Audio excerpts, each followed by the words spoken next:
on Sportsnet. Presented by Honda. We've been fans since day one. Honda, official vehicle of the Toronto Blue Jays and proud fan since 1977.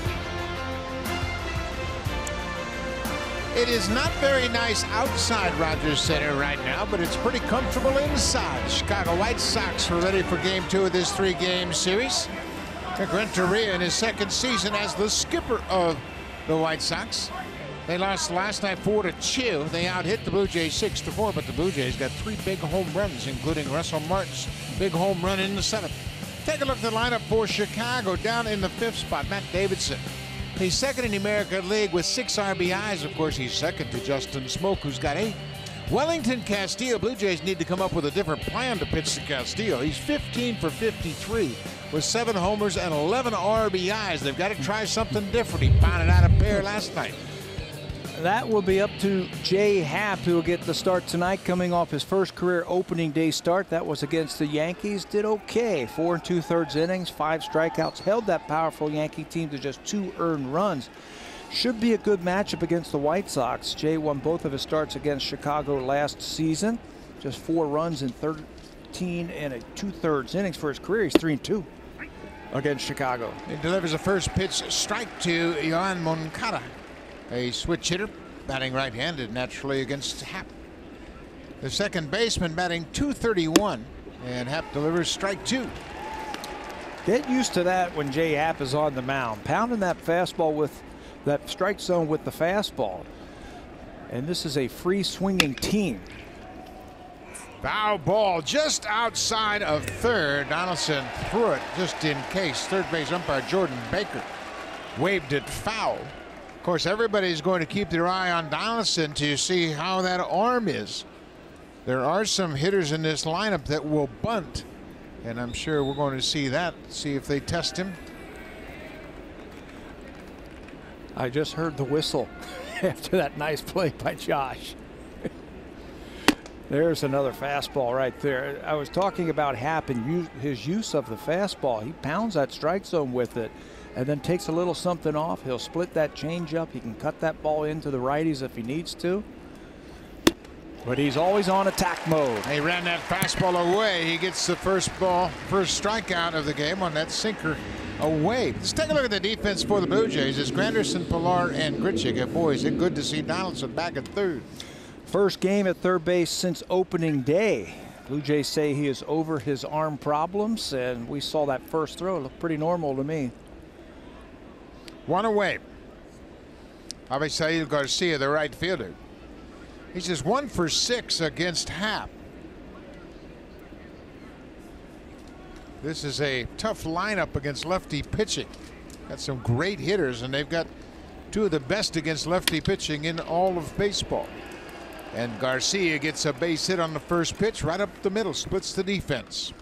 It's tough, the middle of this lineup against a left-hander, and Garcia, Abreu, and Davidson. Last season, Avisail Garcia hit over 500 on the first pitch.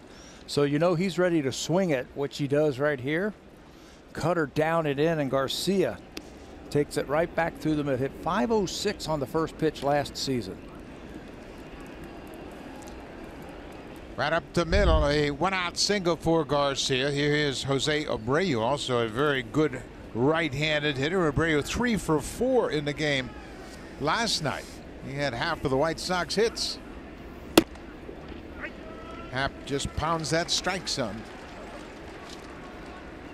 Abreu just 2 for 8 against Happ. He is 5 for 12 on the season. He looked good on the bases yesterday, too. Ran himself into a double, tried to tag up on a fly ball to left field, but you can see he looks like he's in great shape. It's like he lost a little weight, and he was very aggressive on the bases yesterday. Now, the Blue Jays have 2 Cubans on their team in Aledmus Diaz and Kendrys Morales, and they say this is the best they've ever seen Abreu. Base hit to right. Stayed on that outside pitch. Grichuk will get it back in quickly. Garcia stops at second. Tough to play Abreu in any kind of shift because he hits the ball from foul line to foul line. Happ's going to beat him with a fastball, but he stays inside that ball so nicely. And with Solarte shading himself towards second base, that's Solarte towards second. That's an easy shot for Abreu. See how he stays inside that low fastball? And he picks up his first hit. Matt Davidson, we mentioned he has 6 RBIs. That's good for second in the American League. Of course, he had a big 3-homer game in the opening game of the season.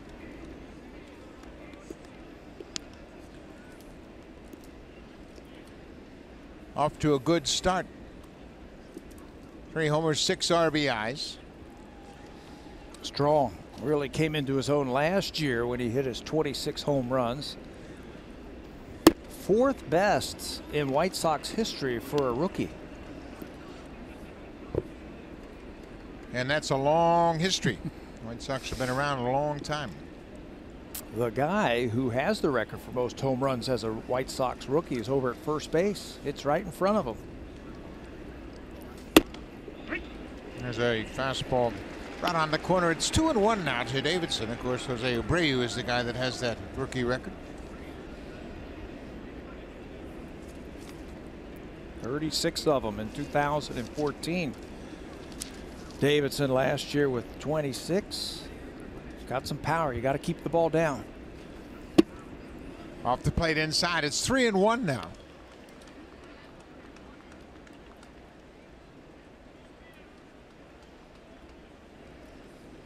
Garcia's at second. He singled up the middle. Abreu's at first. He singled on the ground to right.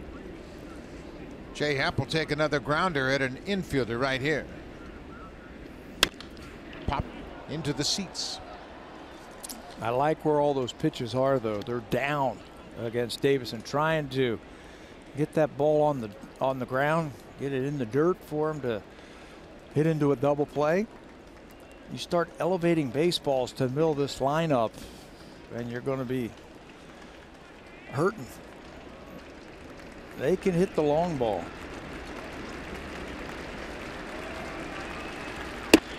Strike 3 call right on the inside corner. Jerry Lane, the veteran umpire, rings up Matt Davidson. Second strikeout for Happ, but Wellington Castillo, he has had the Blue Jays number recently. That was an inside pitch by Garcia that gave them a 1-0 lead. He'd then tie the game up with a home run later on. We saw him do this when he was with the Baltimore Orioles a couple of times last year with multi-home run games. I think you need to go up and down, soft stuff away from him, make him reach for the ball. 2 outs, 2 on. That cutter missed just off the plate inside. Happ thought he had thrown a strike.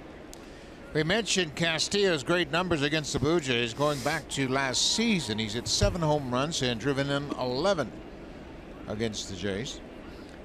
7 of his 15 hits have been homers.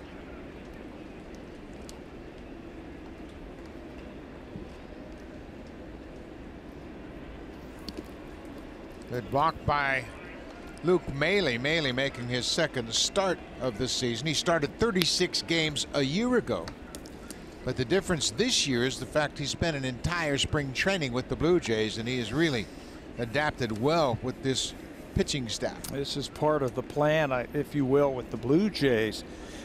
Play 2 games, Russell Martin, and then have him take a day off to rest those legs.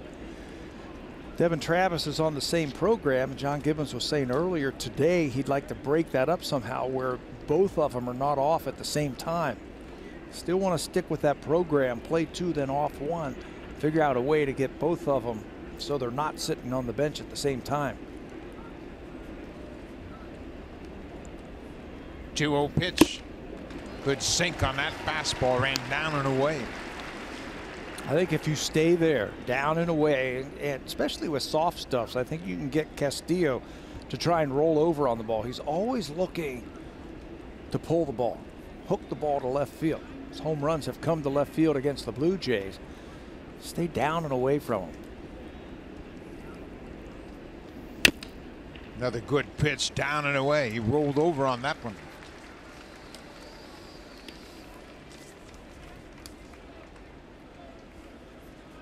6 career multi-home run games for Castillo. 3 of those have come at the expense of the Blue Jays.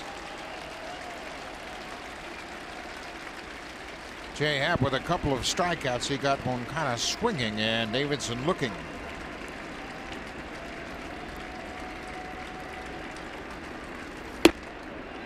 Oh, he made a good pitch. Castillo laid off a tough pitch. It's now a full count. So the runners, Garcia from second and Abreu from first, will be moving. 2 outs. Got to regather yourself after you think you've got a guy struck out like that. Gather your thoughts and throw a better one. Castillo has seen just about everything in this at bat. It's a grounder. Donaldson waits for it, takes his time. Happ gets out of it. Couple of singles by Garcia and Abreu. No damage. Jay Happ with a couple of strikeouts.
After he hit his first home run of the season. Now Boston, who's known for blowing that whistle after a very nice defensive play by his team, said that he knew ahead of time that Donaldson wasn't particularly thrilled about the whistle, quote, and he showed me that he was not. Boston said he blew the whistle hard a couple of times even before Donaldson stepped into the box just to get him riled up. Now, for those wondering, Boston's dugout whistle is within Major League Baseball rules, and unless it becomes a source of tension between the clubs, baseball will not ask him to cease and desist. And Buck, Boston ended his media availability last night by saying, quote, "You can pin that home run on me." Well, he rattled the cage of Donaldson, and Donaldson cashed in, hit a home run direct. Let's take a look at the lineup for the Blue Jays. They managed just 4 hits last night, but they scored 4 runs, including Josh's first home run of the season, and he has worn out the White Sox. 10 home runs in his last 23 games, and how about Justin Smoke? 17 home runs after the 6th inning or later. He was a terrific late inning home run guy against some tough bullpen pitchers. Yeah, and the whole Blue Jay team has been good from the late innings on so far early in this season. This is 33-year-old Miguel Gonzalez will get the start for the White Sox tonight, his first of 2018. Gonzalez knows all about the Blue Jays. This is his 16th appearance, 15th start against Toronto. Remember, he was with Baltimore at a time. Pitched a little bit with Texas last year after he was traded there at the trade deadline. Hot shot right to the second baseman as Moncada plays it to first, 1 away.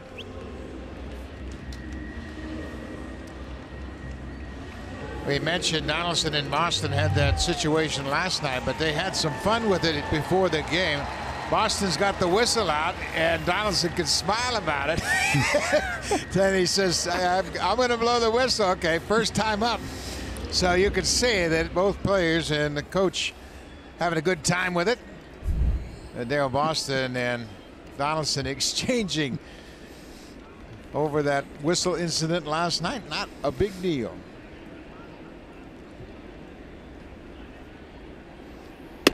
So Donaldson has homered in 4 straight games against Chicago.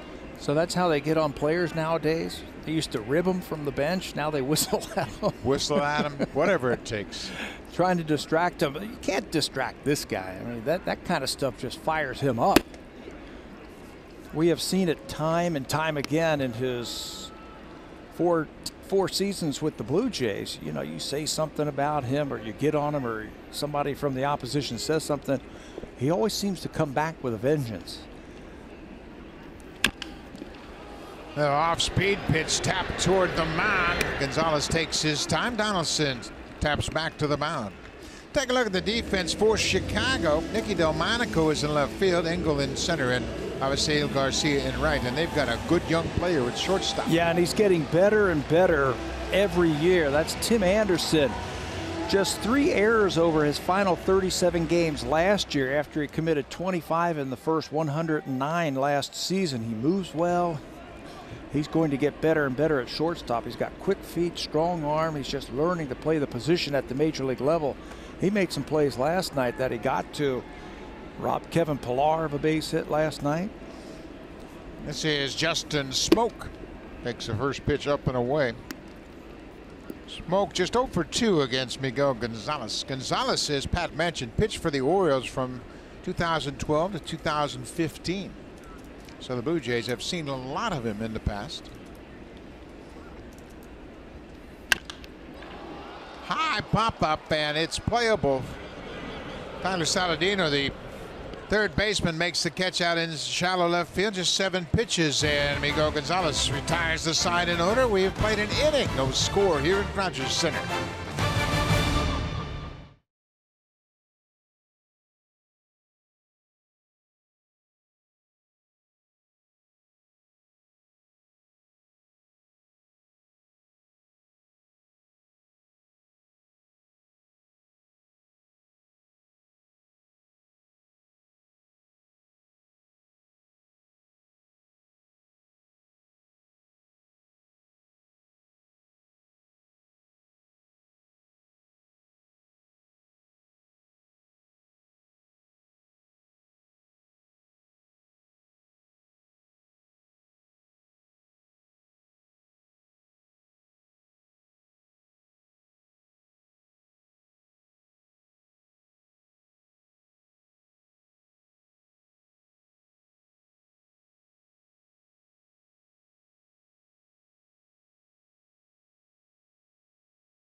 As a free agent, and boy, that was a good move for both Happ and the Blue Jays. Yeah, look at the record, the numbers for Happ in his second stint with Toronto. I chalk that up, Buck, to just a player who, you know, is getting better as he gets older.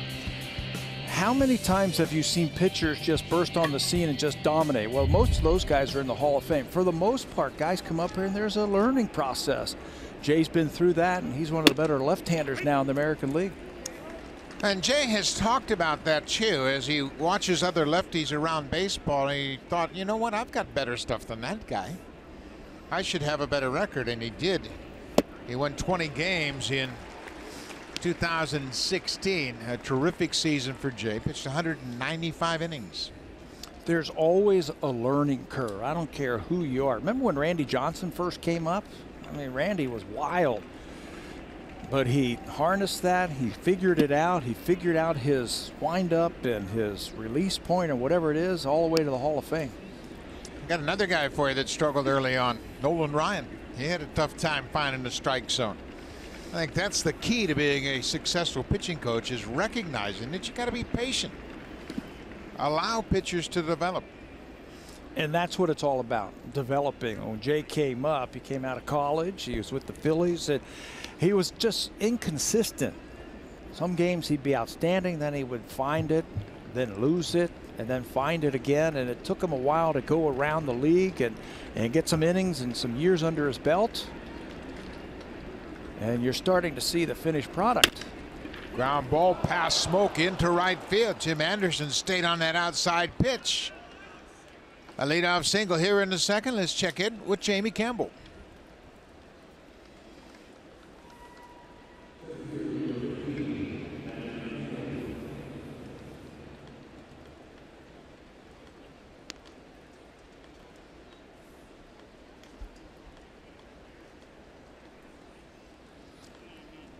Well, the Blue Jays know all about Didi Gregorius, how you have a tendency to overlook Gregorius hitting down in that order. Once you focus on Judge and Stanton, Gregorius will hurt you. Second career multi-home run game, 6 RBIs, ties a career high.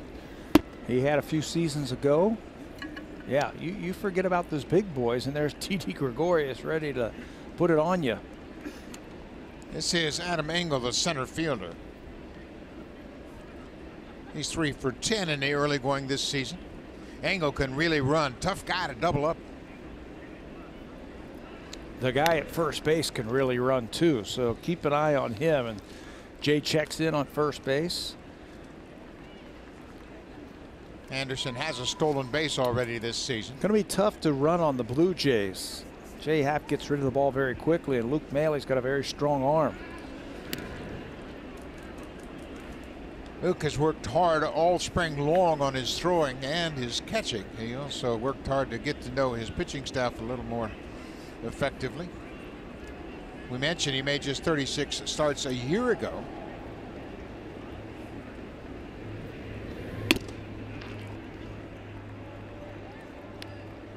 Adam Engel's made some adjustments with his batting stance. He used to hold the bat high over his shoulder. He's kind of dropped it right around his chest this year, trying to be a little more consistent. Feels like that's going to help him get to the ball. He had a good spring. Feels like his swing is a little bit shorter right now. He hit 166 a year ago. So obviously there is room for improvement. Yeah, and he knows that too. He says, I feel really good at the plate right now. This spring I was able to hit the ball all over the place. I feel shorter. I'm seeing the ball a little bit better now too.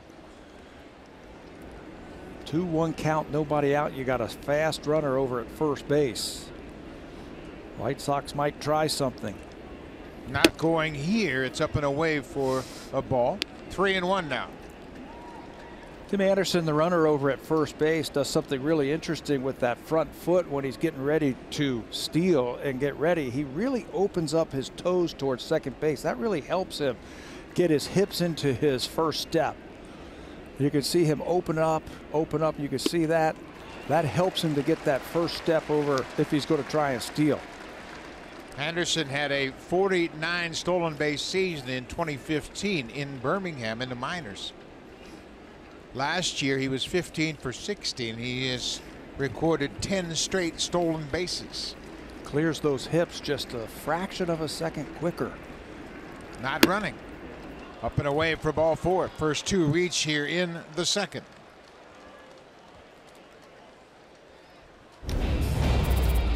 The Pitch Tracker is brought to you by Coors Light, official beer of Major League Baseball.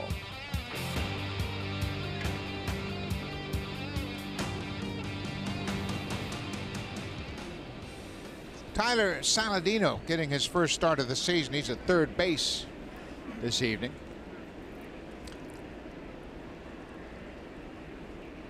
He is a very good utility player, can play all around the diamond. He squares to bunt and takes it high. Well, right at the end of the strike zone for a strike one. Top of the strike zone. Blue Jays were playing him for the bunt. The corners are in. It looks like they have the #1 bunt play on. That's Happ's going to crash towards the third base line. Smoke at first base is going to charge straight in, and Donaldson's going to read the bunt. They put a pickoff play on at second, and Anderson dives back in. No throw from Happ. Now Donaldson's really interesting in his position, and Rick Renteria has the White Sox play in the fundamentals game. There's Donaldson. You can see his body's angled so he can get a good look at Anderson taking his lead off second. Ball in the dirt. Donaldson did an interesting thing before that first pitch was thrown by Jay Happ. They're anticipating the bunt. Now normally a third baseman will give the bunt signs and let everybody know what play is on. But he also got the attention of his shortstop Diaz and said, hey, listen, if there's a hard bunt to me, I'm going to come to you at second base. Try and get that back runner. If they do bunt it and they bunt it sharply to him, maybe you can turn two. Saladino did not turn and square to bunt on that last pitch. Swinging away, fouls it off.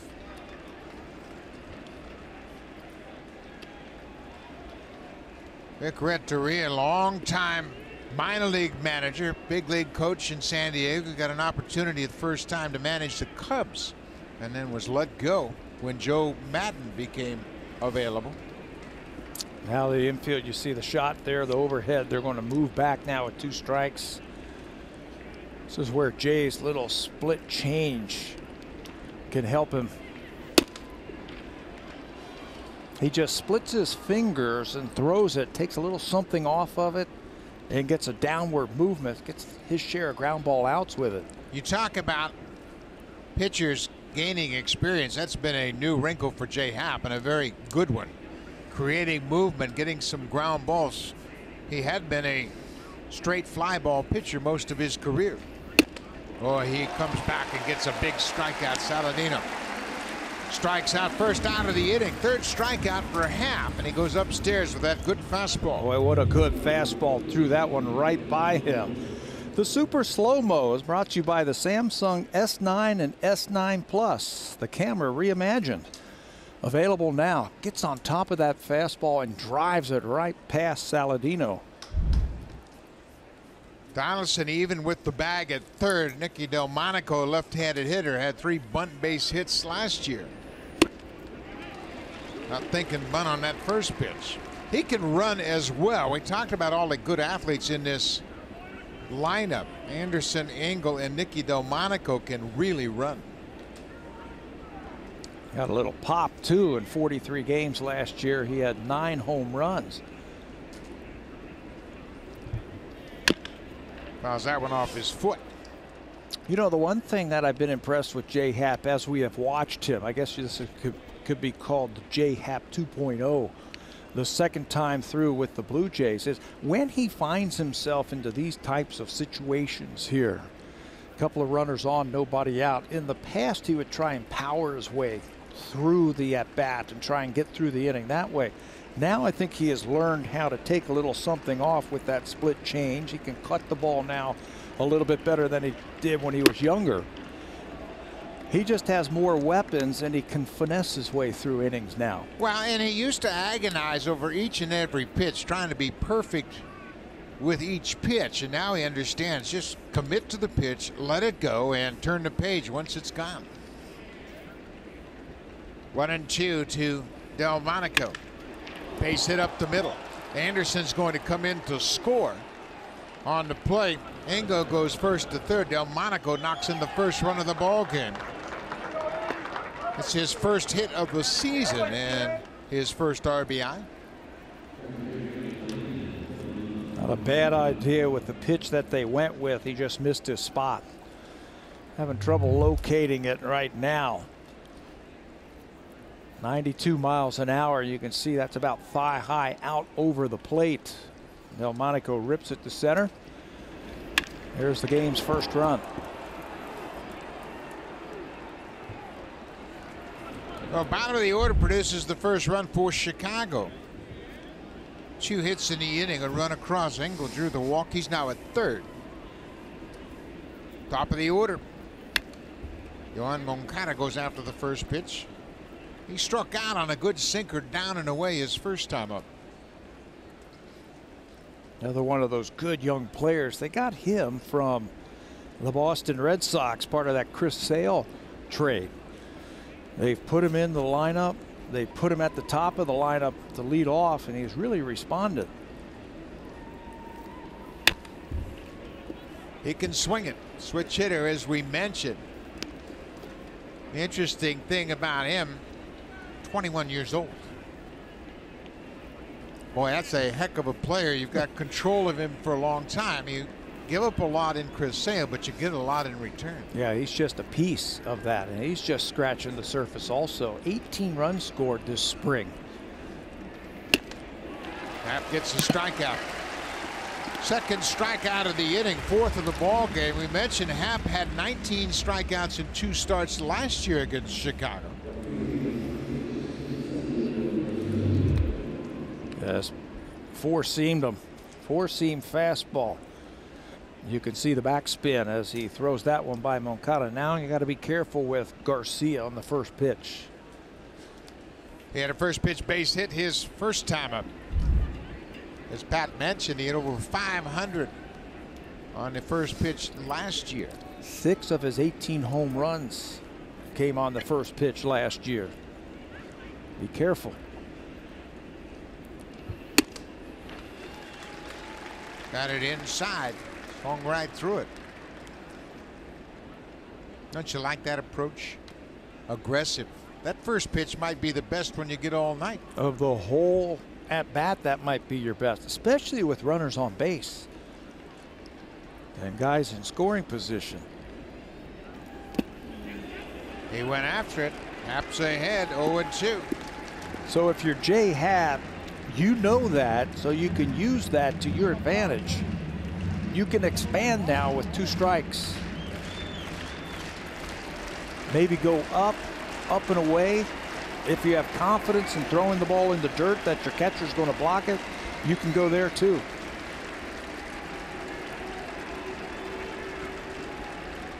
Oh, 2. 2 on, 2 outs. He got him. Jay Happ strikes out the side. He has 5 strikeouts through 2 innings, but the White Sox cash in. Nicky Delmonico, his first hit of the season, gives Chicago a 1-0 lead.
To go for it and dream big. Now look who's Manitoba's Challenger Baseball Player of the Year. Stay tuned all season long for more stories of how the Blue Jays brand is acting as a catalyst to inspire positive social change from coast to coast to coast. Visit jayscare.com/unstoppablekids to learn more. Buck. Thank you very much, Hazel. Jays Care doing a terrific job giving those kids hope and dreams of pursuing things they never knew they could accomplish. Ever Solarte, the cleanup hitter, he's 3 for 16. He has a double and a home run, driven in a pair.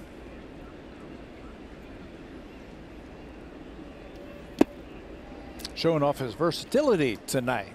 He did a great job at third base while Josh was DHA. Now he gets a shot at second base. He's played all over the infield. John Gibbons said he's not afraid to play him in the outfield also, if they need to. I'll tell you what, he can swing the bat too. He can really swing the bat, and he just loves to hit. He's actually made 2 starts in left field in his big league career. He started 14 games at shortstop, 28 at first base. His natural position is third. That's where he's played the most. Kind of had a rough spring, hit just 196 in the spring, and that ball just missed the inside corner.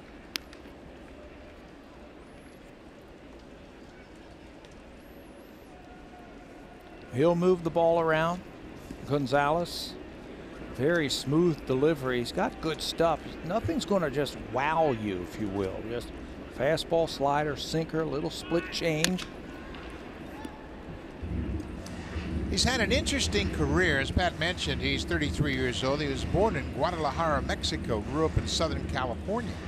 The Angels signed him originally in December of 2004 as a non-drafted free agent.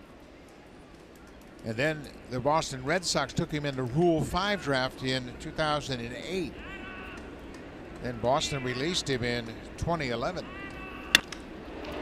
Driven in the alley in right center. That's going to get down, and it bounces off the wall. Solarte's headed for second, and he will get there with a leadoff double. His second double of the season. He really waited back on that off-speed pitch from Gonzalez nicely. You got to wait when you recognize that pitch and keep your hands back. Just enough, kept them back long enough to get the barrel on the bat and get it into the outfield for extra bases. He was thinking 3 right there, and they said, you know what? Down by a run, I'm leading off. I'll stay with the double. They mentioned that the White Sox play very shallow in the outfield because they can run. That time it cost him. It split the defenders and went all the way to the wall in right center. This is Randall Grichuk.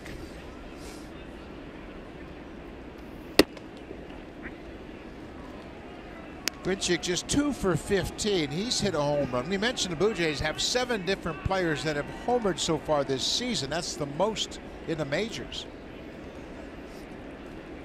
I don't know if we can call them a home run hitting team right now, that they're stacked with home run hitters. But the home runs that they have had so far, I think, are a byproduct of good at-bats. Brooke Jacoby was saying today, he goes, you know, we're really not a home run hitting team. We have guys who have hit home runs in the past, but we're not a home run hitting team. We're getting good pitches to hit, and we're not missing them. 0-2.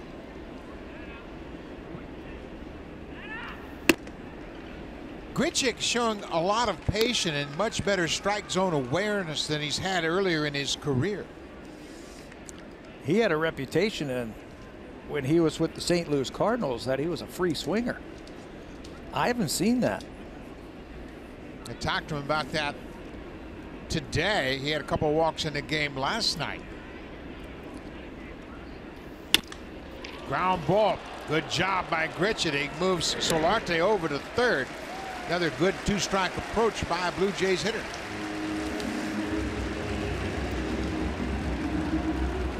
The Blue Jays have scored 13 of their 19 runs via the home run this season. It's a trend that started a year ago. Started a year ago where they led the major leagues in runs via the home run. Percentage of runs from home runs since the start of last season. They were #1 last year. They're #1 again this season. But if you can manufacture run, they've got some guys who can run a little bit this year. Grichuk can run a little bit. You start putting the ball in play. That was a very good at bat by Grichuk. It was a fastball away, just hit it to the right side of the infield. Now the infield has to come in about halfway. This is interesting early in the ball game, the way the infield is. The right side of the infield, Abreu and Moncada are playing in. Anderson is short also, but they're not really in at the grass. It's kind of a double play situation. Yeah, they're halfway, respecting the bat of Morales, thinking that he's going to hit the ball hard. I think they feel that if the ball's hit right at him, they still have a chance to get Solarte at the plate. Morales has had hit problems hitting against the starter, Miguel Gonzalez. He's just 1 for 15 for his career, but that one hit was a home run.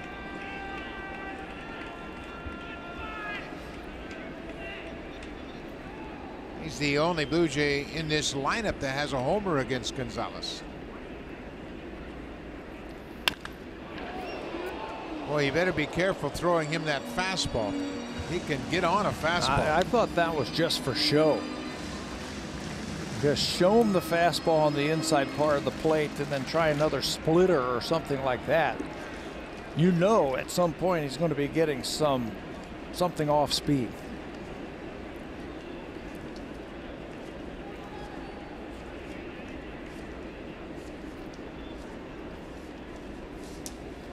Gonzalez ahead, a ball and 2 strikes. Coming back in there. Now Gonzalez, if he's going to miss inside with the fastball, it's going to be off the plate. Yeah, I think the pitch that he hit down the right field line was supposed to be where this one was, just for show. They're going to want to get him out with something soft, something off speed. Morales hit .298 last year against the fastball, .202 against the breaking ball.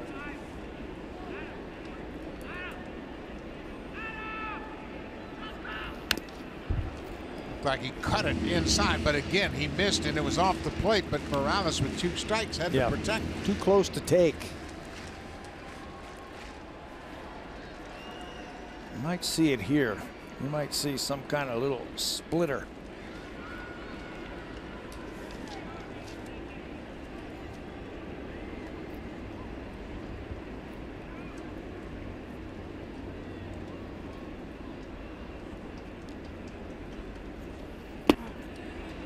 Good take by Morales.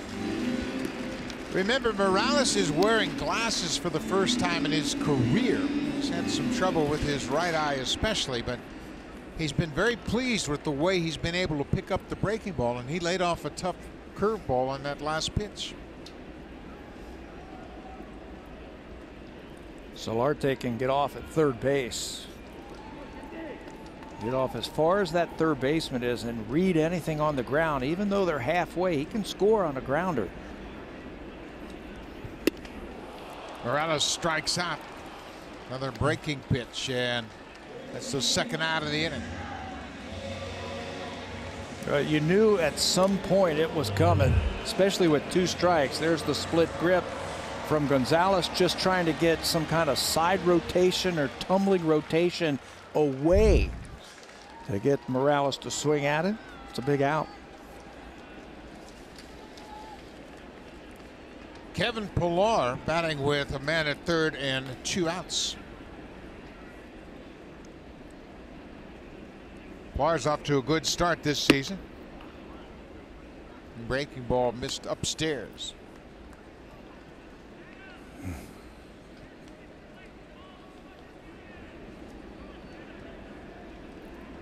Jay Happ has a terrific relationship with the pitching coach, Pete Walker. Having a chat on the bench.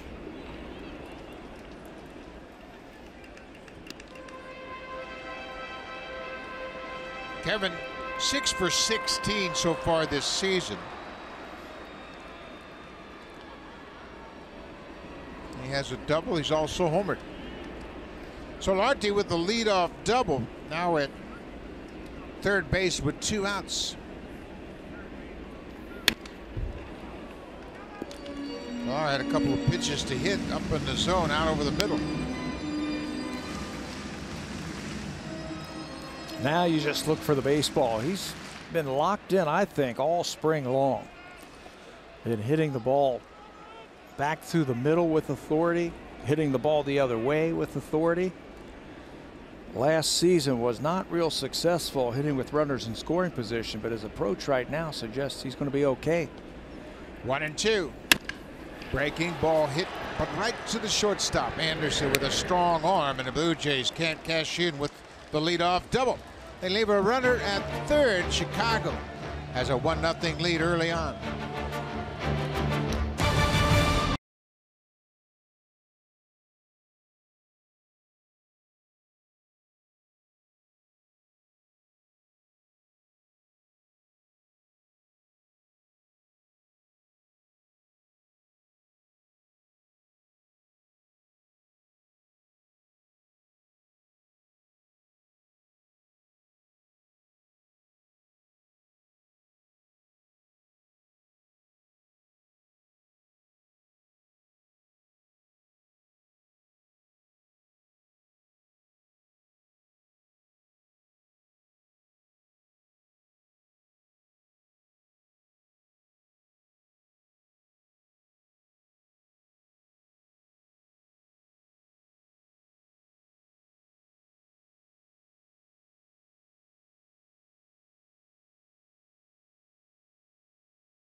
about new pitchers and American League hitters' tendencies when he's on defense. During the Yankee series, we saw another AL newcomer, Giancarlo Stanton, use notes to help him with positioning. Outfield coach Tim Leeper told me he offered to do the same for Grichuk, but the right fielder politely declined, preferring more personal interaction for information. Leeper loves that Grichuk is so engaged, always looking at Kevin Pillar or into the dugout for guidance. When Grichuk is unsure of anything, Leeper said they've got a signal. Grichuk shakes his glove hand, which prompts Leeper up onto the top step of the dugout. Leeper reminded me that this is a change for him as well, because for years, Jose Bautista, who is so familiar with American League hitters, positioned himself. He was the field general out there. Leeper did say that he enjoyed getting to know Grichuk at camp, not just as a player, but as a person as well. That personal relationship, Buck, as you know, helps with the working relationship as well. Well, it sure does, and all of the outfielders all spring long really had a great chemistry. They were constantly talking about defensive positioning. Tim Leeper was there, and he had an assistant who was pretty good. Devon White was there helping him out in the outfield. But Leeper has been very pleased with the work he's gotten from his outfielders. Basically, you play off the center fielder, and Pillar's been around for a number of years, and he knows all the hitters now in the American League. So I think if you have any questions, just look to the guy next to you. If you're a corner outfielder, Pillar will tell you where to play. Well, it's an adjustment for Grichuk. Not only is he in a new league playing for a new team, but last year he played 50 games in right field. That's the most he's ever played in right. He's a natural center fielder. That's where he's done most of his work. 1-2 to Abreu. Breaking ball. Hit him in the back foot, and he'll go to first. Jay Happ threw him a curveball and broke down and in, and that's the epitome of a back foot breaking ball. Yeah, a little bit too far that time against Abreu. Curveball just keeps tracking right off the back foot. He's had some big strikeout games against these White Sox, especially his last 3. Going for one here, we just held on to it a little bit too long.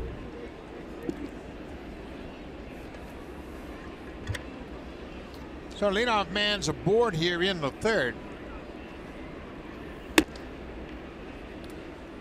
Matt Davidson called out on strikes. The 3-2 fastball caught the inside corner. Was the second out of the top of the first.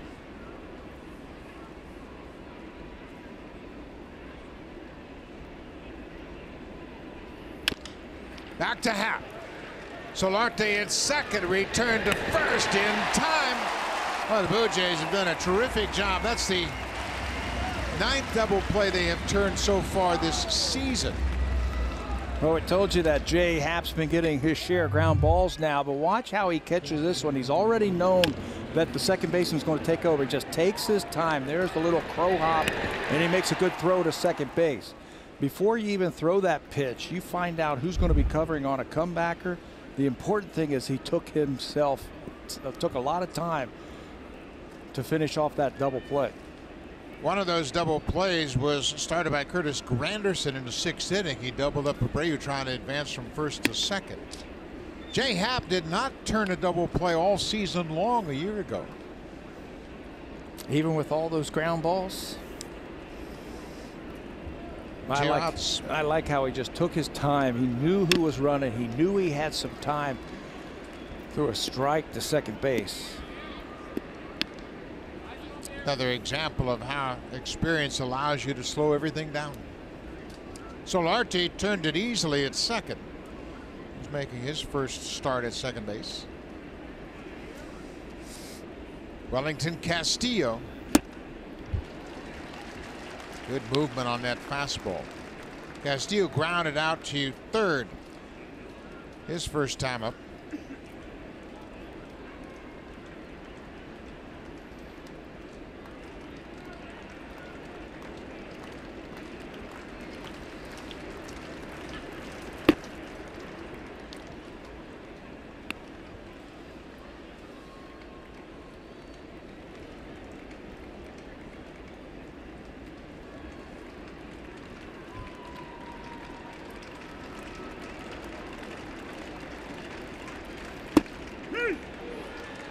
Called strike 3 on Castillo.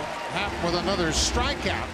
6 strikeouts through 3 innings for Jay Happ. He's commanded that inside fastball very effectively early in this game.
The TD Zone are guests from one of TD's community partners. And it all starts next week. 16 wins, a 2-month grind, all for the Cup. The 2018 Stanley Cup playoffs on CBC and Sportsnet begins April 11th. One of the most iconic trophies in all of sports, the Stanley Cup. And they'll be fighting for that Stanley Cup, and it all begins in about a week and a half. 8-9-1 for the Blue Jays. Luke Maile takes an inside fastball popped out of the glove of Castillo. Maile 1 for 3 in his season debut, picked up an RBI single.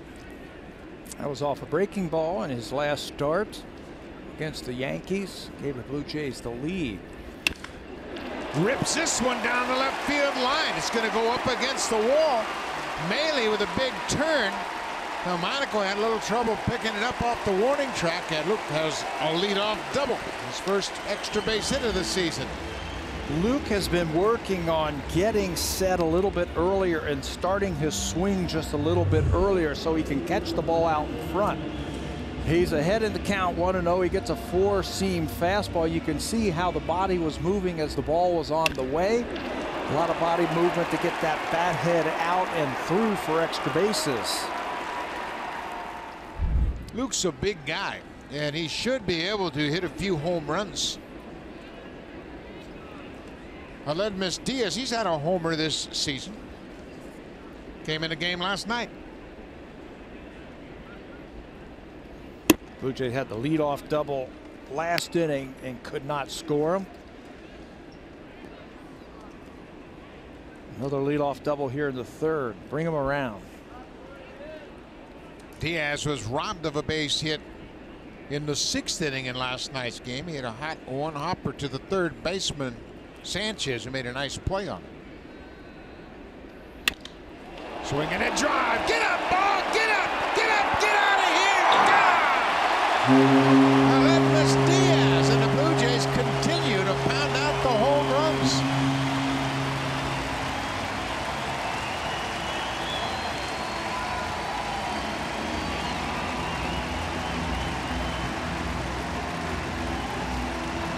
You know, when you watch him swing, you can see how he hit those 17 home runs a few years ago, and you can see some power in that swing. What a great feeling that is. Your first time up, hitting a 2-run home run, give your team the lead in the 3rd inning. They weren't trying to move the runner. They were trying to drive that runner in. Early in the game, turn him loose. Back to the top of the order. Granderson takes a breaking ball for a strike. It didn't work last inning, moving the runner. This time they said we're going to drive him in. Slider out in front, and he really catches that ball in a sweet spot.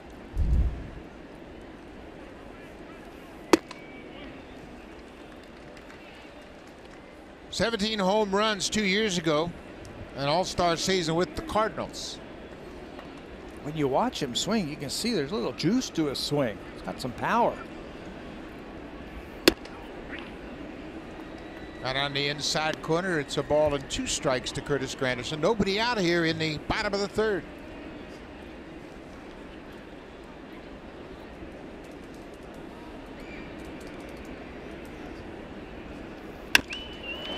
Fly ball to center. Engel can really run. He closes ground quickly and makes a nice running catch. 1 away. Here's what I mean about that power. You can see it's a short stroke. He picks up his leg and puts it right back down where it started. So he's not overcommitting and getting his body out in front of him. His swing will bring him forward. The hands stay back. And of course, Solarte with the dance. He's been dancing a lot lately. A lot lately with all the home runs the Blue Jays have been hitting. Jays have homered in the first 6 games of the season. Donaldson with a home run cut.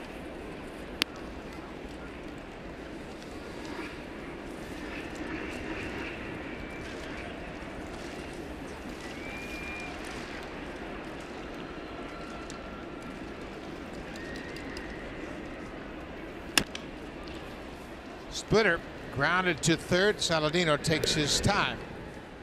2 outs. Let's check in with Jamie Campbell.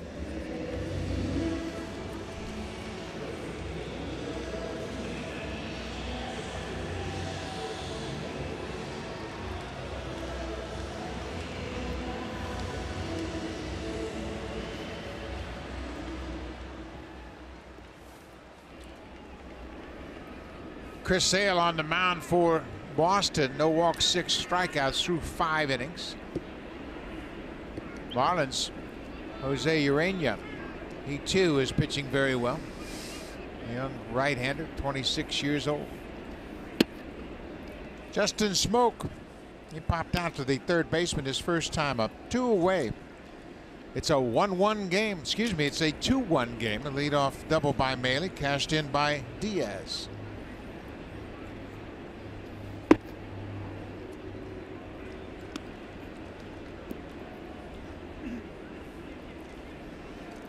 They're getting their runs via the home run. I think it's just a matter of time before they start collecting hits in bunches and start scoring runs that way, but we'll take it. Splitter right at the bottom of the strike zone. Blue Jays have now scored 21 runs. 15 have come in on the home run.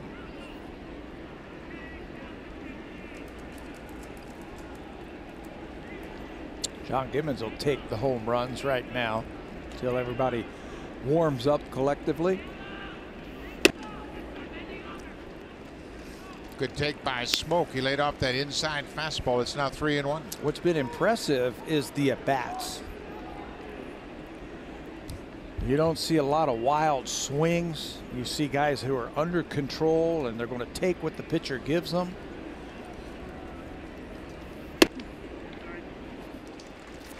Off the plate inside for ball 4. 2-out walk issued by Gonzalez. That's the first walk he's surrendered. And that's a great example of it right there. It looked like Smoke was looking for something out over the plate and wasn't going to budge until he got one. So he'll calmly take that walk and head to first. And there was Solarte. Hit a double up the gap in right center. But he was stranded on base. That was back in the 2nd.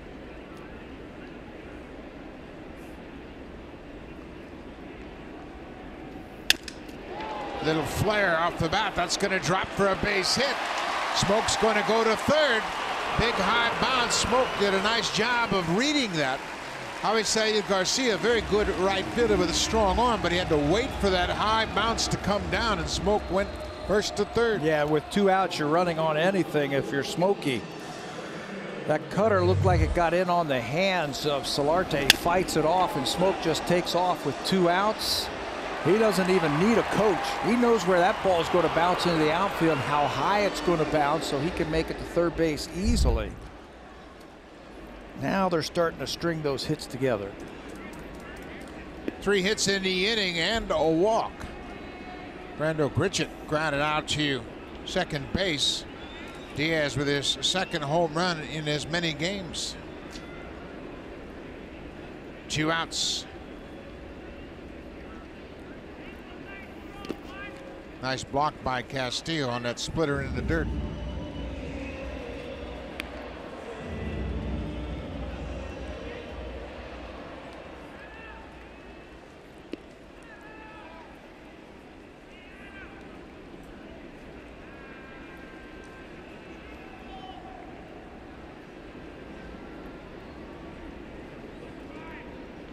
Blue Jays trying to make it 4 wins in a row tonight.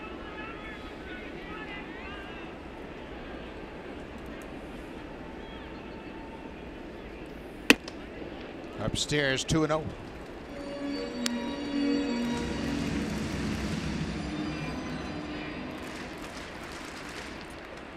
Jay Happ has 6 strikeouts through 3 innings. Something he's come accustomed to pitching against the White Sox. 35 and 32 innings in his career. He'd like to sit over there a little bit longer, see if the Blue Jays can score some more runs for him. Grichuk checks his swing and taps it foul. I think as Randall goes through this league a little bit longer, I think he's going to find out that American League pitchers, they don't give in 2-0. They don't throw you a fastball 2-0. It's not a given. Over in the National League, maybe. They might challenge you a little bit more over in the National League. Over here, small ballparks, longer lineups, you're getting breaking balls.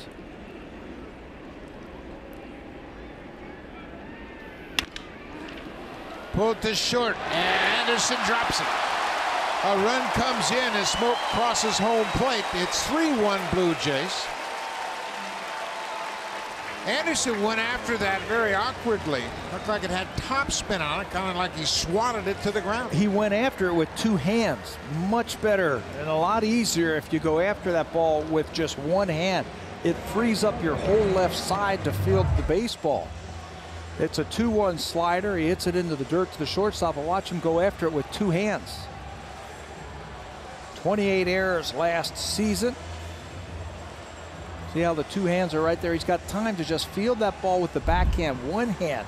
You're freer with your hand, catch it, and he's got plenty of arm to throw it across the diamond, but the Blue Jays will take it. Air charge to the shortstop allows Smoke to come in to score. 3-run inning for the Blue Jays. Milk Maley got it started with a leadoff double. Aledmus Diaz cashed him in with a 2-run home run. And then 2 outs later, walk, single, and an error.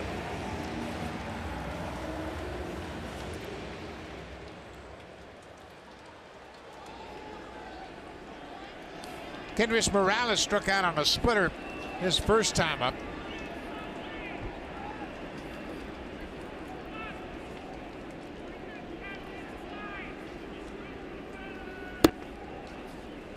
Curveball missed.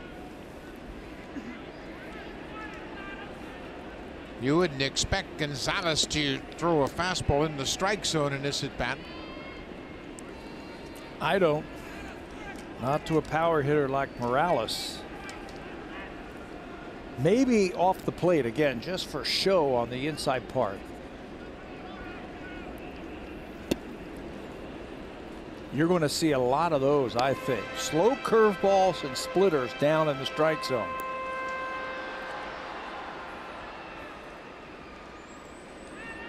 Morales has to battle here. Big at bat, chance to add to their lead. Solarte at second, Grichuk at first.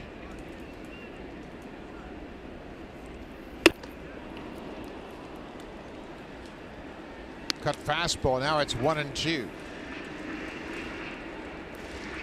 Struck out last time again on a slow pitch down and away.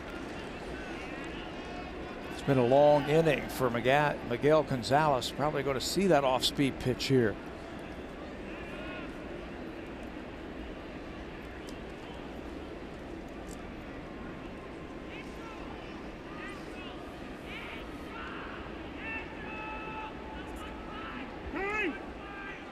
Gonzalez never took his eyes off of the catcher. He wasn't concerned about the base runner, and he didn't like that pitch selection. He wanted a new pitch. Yeah, try instead of stepping off and going through the signs again, he just held on to the ball.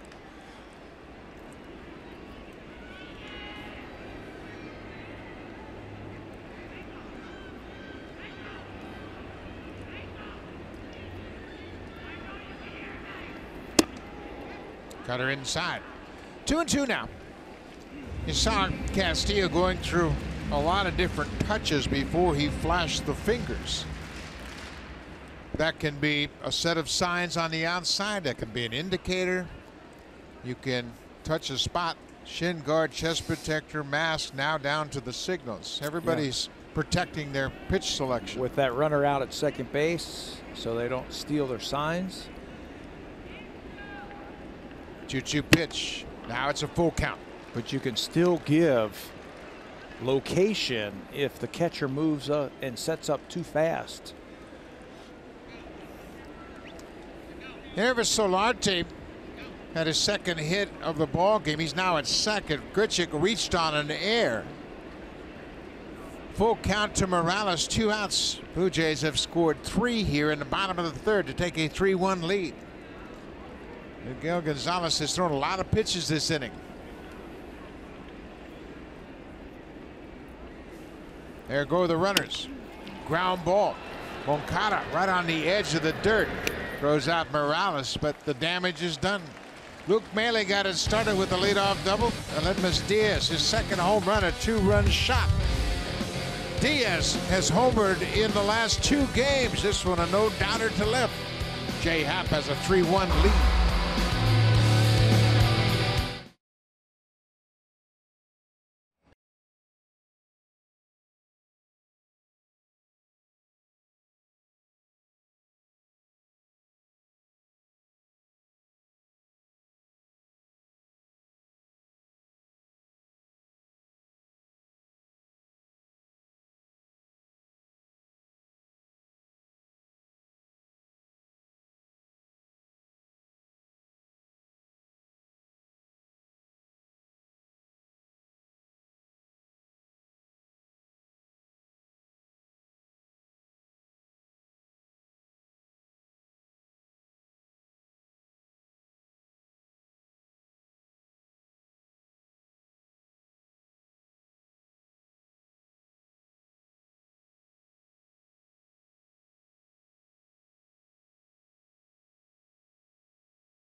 The legendary 56-game hitting streak.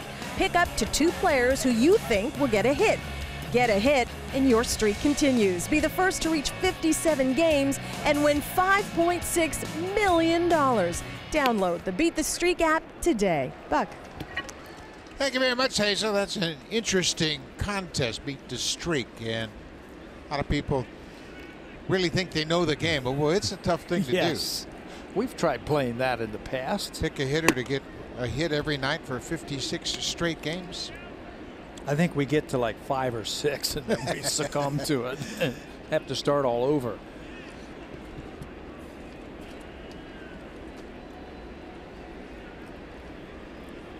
Tim Anderson leads things off and drives it high in the air to right. Grichuk's on the run at the track, at the wall, and that one is gone. Tim Anderson hit a pair of home runs On opening day, he has his 3rd home run of the season, and just like that, it's a 3-2 ball game. He hit 17 home runs last year at 24 years old, the youngest shortstop in White Sox history to hit double-digit home runs. That's his 3rd one already this year. He has got some power. That time the other way. That's a cutter. That ball is cutting away, but it's up a little bit too much for Jay's liking, and it just gets out of here. Young hitters that understand they can hit the ball out to the opposite field become dangerous. That's off the end of the bat. Solarte to his left. Engels retired, one away. Tim Anderson with his 3rd home run goes the other way against Jay Happ. You can see how quick his swing is. So I think he's just going to improve. 17 home runs last year. I think you can mark him down for 20 for sure. There's a lot of. He hits in a good ballpark too. Oh at home. Boy, does he ever. In Chicago, there are a lot of good hitting shortstops in the American League. Carlos Correa, Xander Bogaerts, Manny Machado. Yeah, he's a shortstop this year. We can make him a shortstop. He is a shortstop indeed. D.T. Gregorius in New York, the Semien kid in Oakland. Yeah. Yeah, Andrelton Simmons. I mean, the list goes on and on. Elvis Andrews in Texas, who we're going to see. Lindor in Cleveland. I mean, it's amazing how many good hitting shortstops there are in the American League. Many years ago, shortstop was a pure defensive position, but then we had that influx of Nomar Garcia-Parra, Alex Rodriguez, and Derek Jeter all about the same time, and they kind of changed the profile. Yep. I guess you could say it kind of started in the American League with Cal Ripken. Cal Ripken. That's where it started for me in 1982 when he was a rookie. Big shortstops who could hit. It has become an offensive position. Tyler Saladino making his first start of the season was a strikeout victim in the 2nd. He's a strikeout victim here in the 4th. That cutter gets the outside corner. 7 strikeouts for Jay. The 2018 Civic. When it leads off, it leads for good. Honda, proud fan since 1977 and the official vehicle of the Toronto Blue Jays.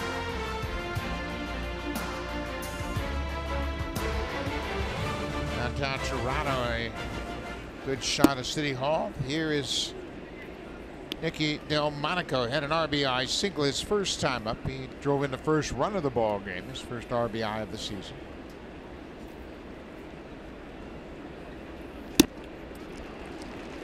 Make sure that cutter to the inside that time. Ball on a strike on the White Sox left fielder. He must feel comfortable hitting against Jay Happ. I thought he might try a bunt here. 2 outs, nobody on. You know what has really improved with Happ is he's gained more experience and become a very effective pitcher. He's working a lot quicker. That just shows confidence that you can finish off hitters. The appeal down to Jordan Baker at 30. He rings up Delmonico. Another strikeout for Happ. He's got 8 strikeouts through 4 innings. And the Blue Jays have a 3-2 lead. Anderson with his 3rd home run of the season.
home opener delayed by a game, and they didn't waste any opportunities today. They won 11-4 over Tampa Bay in their home opener. There'll be Yankee baseball tomorrow here on Sportsnet. It all starts at 1 p.m. Eastern Time, 10 a.m. Pacific Time. Luis Severino, their opening day starter this year right here at Rogers Center, will go up against the left-hander Blake Snell for Tampa Bay. D.D. Gregorius, what a day he had. Talk about good hitting shortstops, Pat. You were right on cue. 11-4 they won. He drove in 8 today. 8. The league leader had 8 for the season going into action today. Now Gregorius has 8. He was 4 for 4, 3 runs scored, 8 RBIs. I know he had 2 3-run home runs. That'll do it. That'll get you started. Kevin Pillar broke his bat. It'll be the bottom third of the Blue Jays batting order. Kevin Pillar, Luke Maile, and Aledmus Diaz. Maile had a leadoff double his last time up, and he scored on the 2-run home run by Diaz.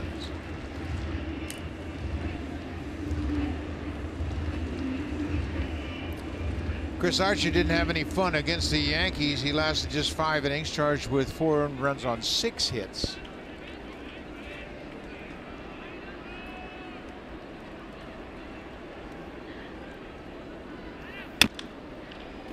Bouncing ball foul.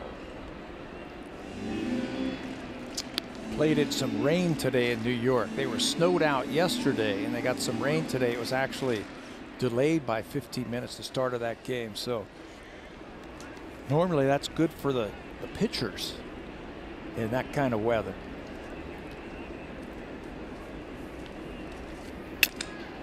Broken bat up the middle. Pillar cost him 2 bats this at bat, but he gets a base hit. Yeah, he'll take it. He'll trade those 2 bats, broken bats, for a base hit. Boy, he fought off that inside fastball from Miguel Gonzalez. Tried to run it back in there. Watch Pillar just fight it off. Hits it off the label. But he puts it in a good spot right back through the middle. He's now 1 for 2. A piece of wood flying up the third baseline, but Pillar will take that base hit. That's his 7th hit of the season. Luke Maile, we mentioned he doubled his first time up.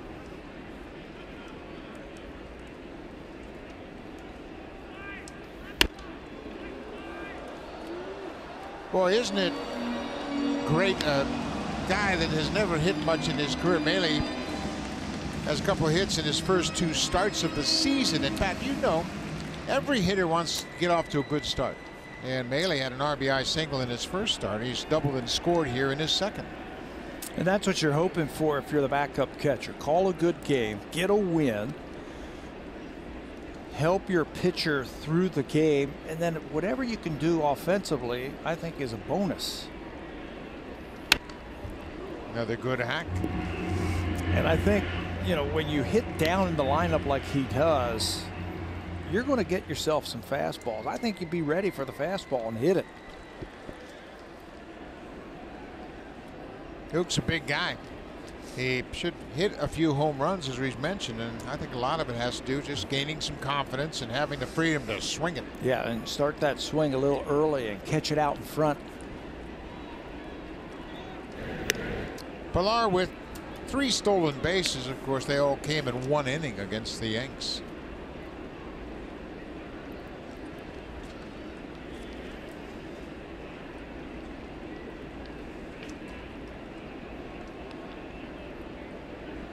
Catcher Luke Maile behind 0-2.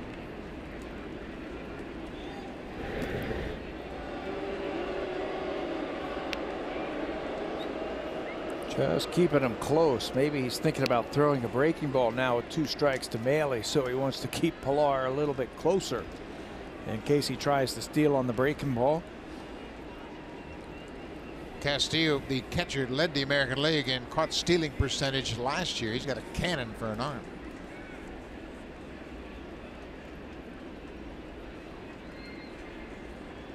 Not running here. And Maile strikes out.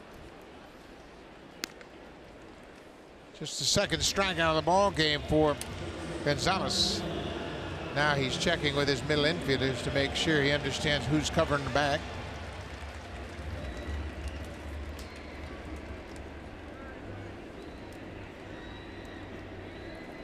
John Gibbons has been known to hit and run in this situation here. You got a guy who can run at first base, a guy who can handle the bat at the plate. Diaz has homered in his last 2 at-bats. Homered in the 8th inning in last night's game. He homered in the 3rd inning last time up.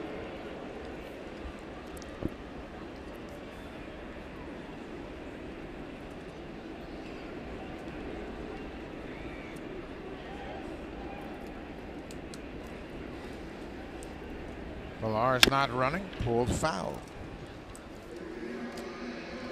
Diaz is from Cuba, as is Kendrys Morales. There are 17 players born in Cuba in the major leagues to start this season. There are 2 Cuban players on the White Sox team. Yohan Moncada, the second baseman, and the first baseman, Jose Abreu.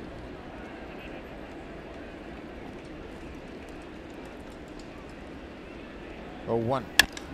Driven to right. This ball's got some carry. Garcia's not going to get it. Up against the wall. Pilar's being waved around third. And there'll be no throw. The throw goes to third, and they will tag out Diaz. But Pilar comes in to score on the RBI double by Aledmus Diaz. 3 extra base hits in his last 3 at-bats. The outfield might want to take a couple of steps back next time Diaz comes to the plate, because he is hitting some balls hard into the outfield. This ball is going to get over the head of Garcia, the right fielder, and watch when it hits up against the wall. It just sticks to the wall right there, and Garcia's got to go to the wall, dig it out, and get it back in. That's going to give Pilar a chance to score from first. Diaz sees it because the play's right in front of him, tries to pick up an extra 90 feet, and he's gunned down. Curtis Granderson 0 for 2 so far. Blue Jays now lead it again 4-2, 2-run lead. They have out hit the White Sox 6-5.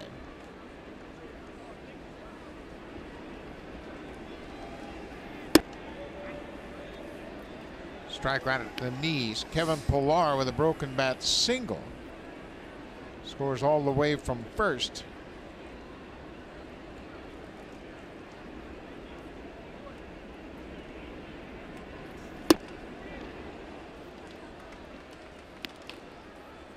One and 2 to Granderson.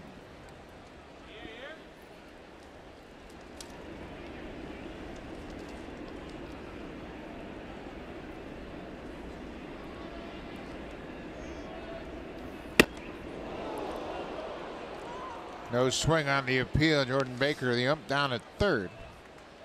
I think that was more of the foot given away by Granderson and not a swing. You can see he gives away, and he looks right away at the umpire. Says, no, that's not a swing. That's a swing driven toward the alley in right center, and it's off the glove of Engel.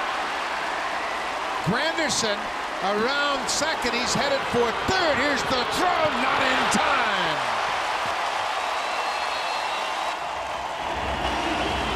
The White Sox might want to back up a step or 2 in the outfield.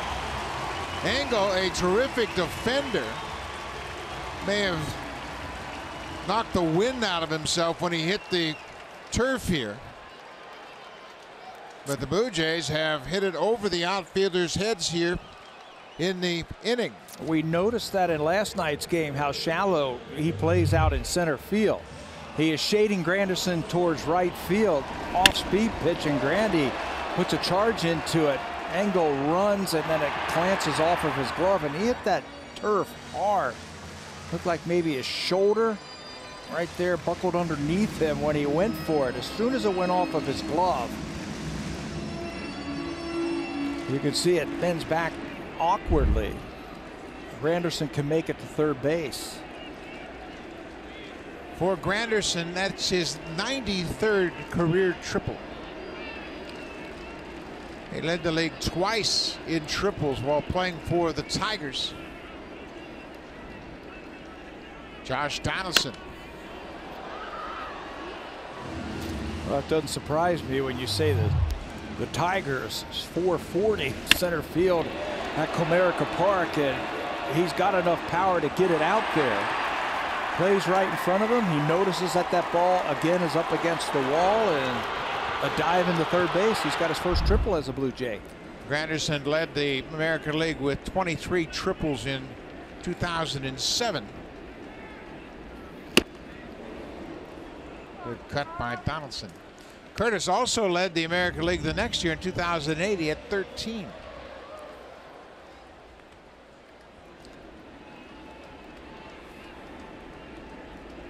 (4-2), the Blue Jays lead it. Bottom of the fourth inning.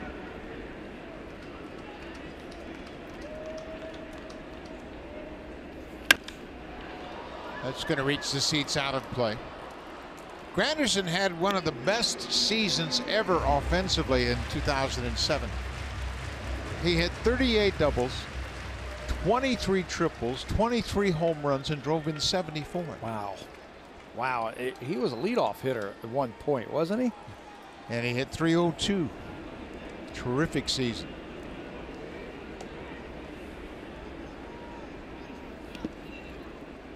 Boy, that's a classic block by Wellington Castillo. Played right off his chest protector. Yeah. Emphasis on block. Just trying to block it, not trying to catch it. He knows it's a splitter and there's a chance it's going to be in the dirt, so he just smothers that ball.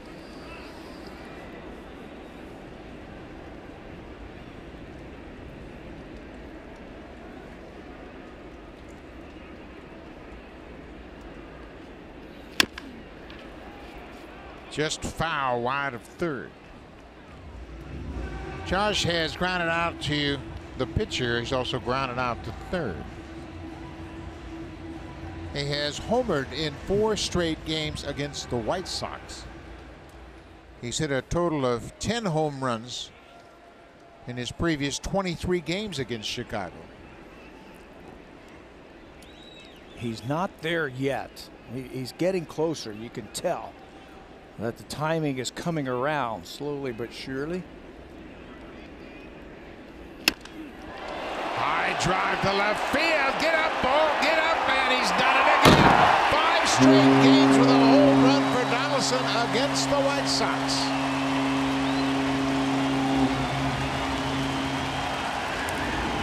I watched him take batting practice the other day, and he was hitting missiles off the center field wall. Brooke Jacoby said today, hey, he's getting close. His timing is coming around. And with that home run, it looked like a splitter that stayed on the inside part of the plate. With that home run, the Blue Jays have hit for the cycle this inning. They've put up a 3-spot. Pilar singled, Diaz doubled, Granderson tripled, and now Donaldson homers. 6-2 Blue Jays. Ground ball. That's the third baseman, Saladino, making the play behind second. That'll end the inning. The Blue Jays get 3 more runs. Donaldson with his second of the season. It's 6-2 Blue Jays. Now time for a Blue Jays Central update. Here's Jamie Campbell and Joe Siddall in the Samsung broadcast studio.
Homered last night. He's homered again tonight. This time it's a 2-run home run, and it's a split finger pitch. Yeah, it showed him a couple of fastballs inside and then tried to throw a splitter inside, and Josh gets that timing down perfectly.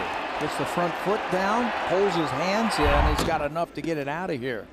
It's always a good sign when one night he's hitting a home run down the right field line, the next night he's homering down the left field line. Means he's staying on the ball and he's seeing it.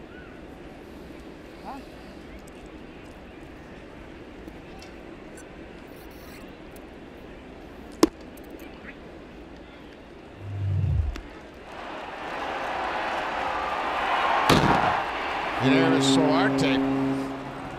His legs are going to be tired.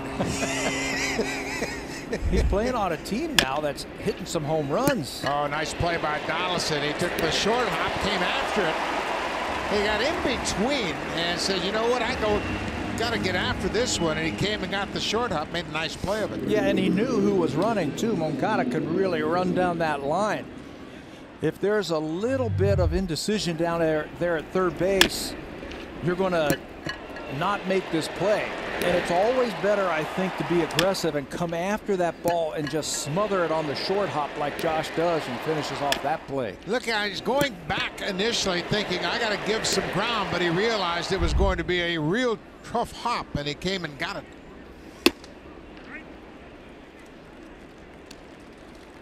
Well, that's a good sign there, having him back at third. He made a very confident throw across the infield as well.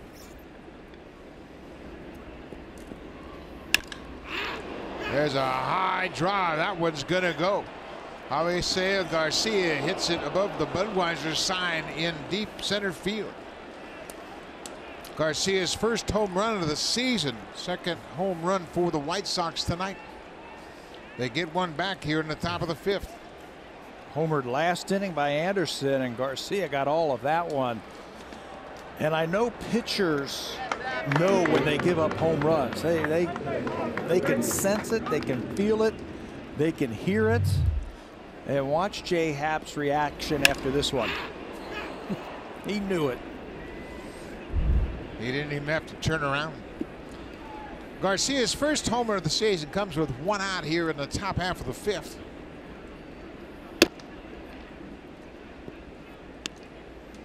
We mentioned Garcia led the majors last year in batting average against lefty pitching.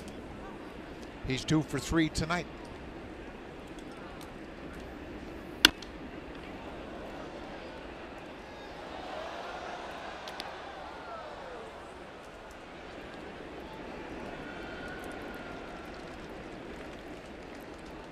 Jose Abreu has singled and he was hit by a pitch. He has 4 hits in the series. Up the middle, Diaz makes a nice play. In time, Abreu's retired. Diaz showing some range. Let's throw a star next to that one. That ball was skidding along the turf. Never came up for Diaz, so he had to stay down. There he is straight away at shortstop. Gets a good break on the ball. Smothers it and finishes it off at first. Diaz has a strong arm. Gets his balance, gathers himself, and throws out Abreu. Nice play at third by Donaldson. Another good play at short by Diaz. Matt Davidson's 0 for 2 with a strikeout.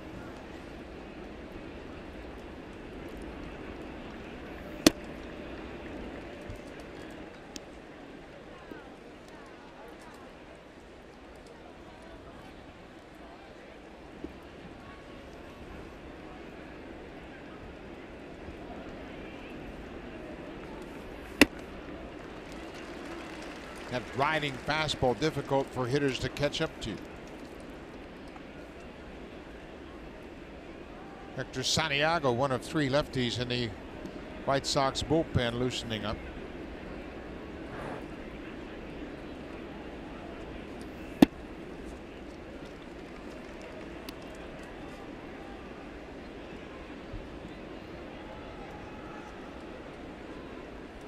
Jay Happ, his second start of the season. Went 4 2/3 in the season opener, his first opening day start of his career. That's out of play down the right side. He's got that unique ability to spin the baseball. So he'll pick up his share of strikeouts with that elevated fastball. He's got 8 more tonight against the White Sox. His last 4 games against Chicago in the strikeout column, 8, 9, 10, and now 8 more.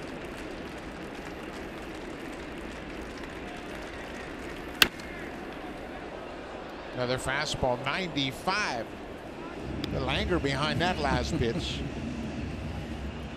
Jay threw 96 pitches in his season debut over the course of those 4 2/3 innings. He had 5 strikeouts against the Yankees.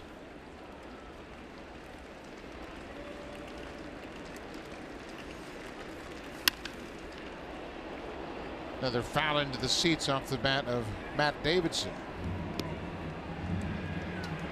Took a little something off of that one. He might ride one of those high fastballs here.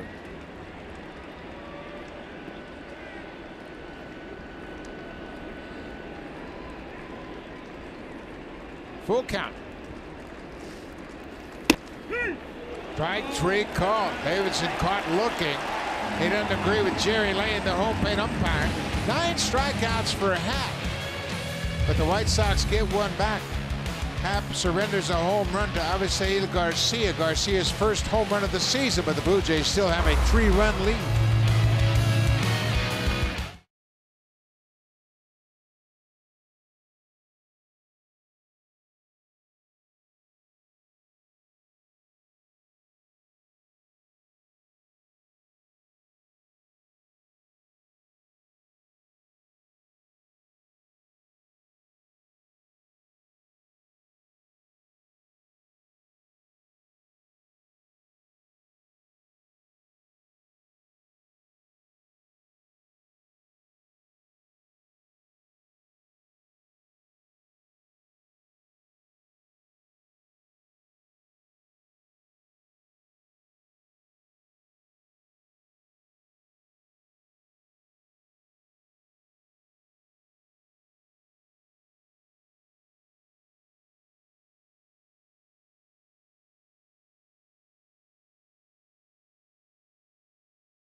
Start your night with the Blue Jays on Thursday, April 26th. The first 15,000 fans in attendance receive this Josh Donaldson t-shirt. Join us pregame in the WestJet flight deck for live music and entertainment. For tickets, as always, visit BlueJays.com. Thank you very much, Hazel. Blue Jays set to bat in the bottom of the 5th with a 6-3 lead. And Eris Solarte's 2 for 2. Had a double in the second and a single in the third. Blue Jays have 8 hits.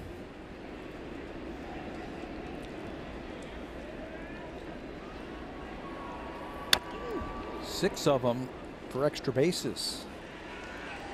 You can just watch their at-bats. They're good. They're not overcommitting. They've only struck out 2 times tonight. Kendrys Morales struck out in the second, and Luke Maile struck out in the 4th. 1-1. Little tapper toward third. Saladino throws off the run on the money, 1 away.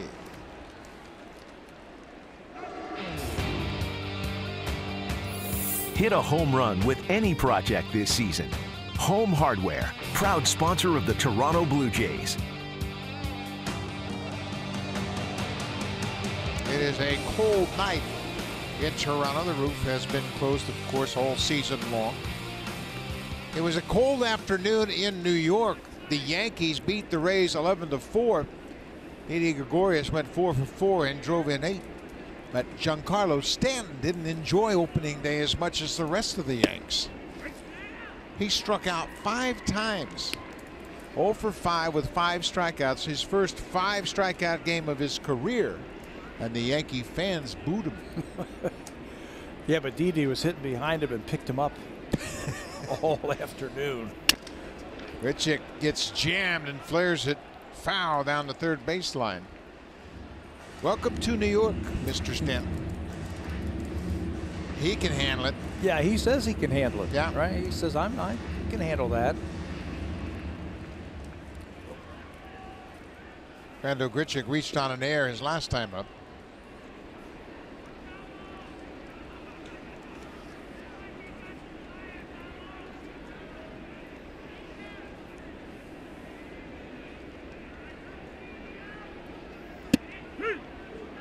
It's caught looking at a fastball for strike 3. 2 quick outs here in the bottom of the 5th. 3 strikeouts so far for Gonzalez. It's a case of looking for some kind of off-speed pitch and they cross you up. That's fastball right there. Good idea by Castillo, the catcher, to suggest fastball. Nick Renteria talking to the pitching coach, Don Cooper, probably strategizing about their next move with the bullpen. Looking at the lineup, looking at matchups. Morales is 0 for 2 with a strikeout. We saw Hector Santiago warming up in that pen. I like how the manager sticks with his starter. He's at 82 pitches. I think you got to just keep throwing him out there. You start running out of pitchers if you take your starter out after 4 or 5 innings. Blue Jays have 6 runs on 8 hits. They've hit a pair of home runs off Gonzalez.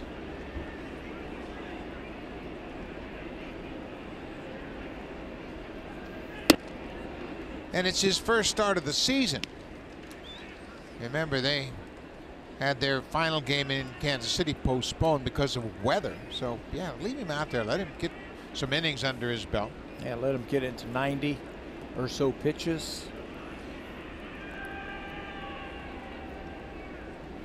3-0 to Morales. Inside ball 4. Just the second walk issued by Gonzalez. Comes with 2 outs here in the 5th.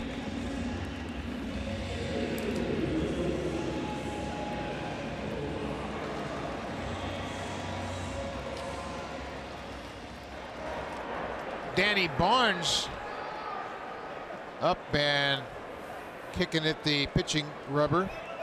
Looks like he has thrown, and now he's probably just standing by, waiting for Happ to go back out to start the inning, and then he'll resume throwing.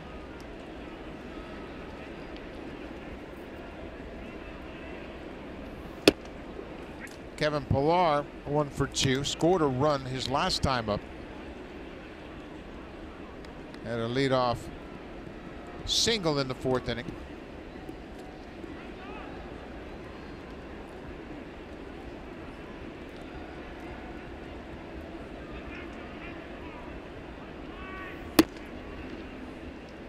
The catcher, Wellington Castillo, has thrown a few more fastballs this inning than he did earlier in the game. You got to change it up. You're facing the lineup for the 3rd time. Give him a different look. Yeah, he gave up the home run to Donaldson on a breaking ball. Diaz hit a home run off of a breaking ball earlier tonight. Solarte's had a hit off of an off-speed pitch. That's 3 straight fastballs. A ball and 2 strikes on the Blue Jays center fielder. Pillar batting .389 so far this season. He is 7 for 18. Nothing like a good start to give you confidence. Yeah. His first 2 months last year were really good.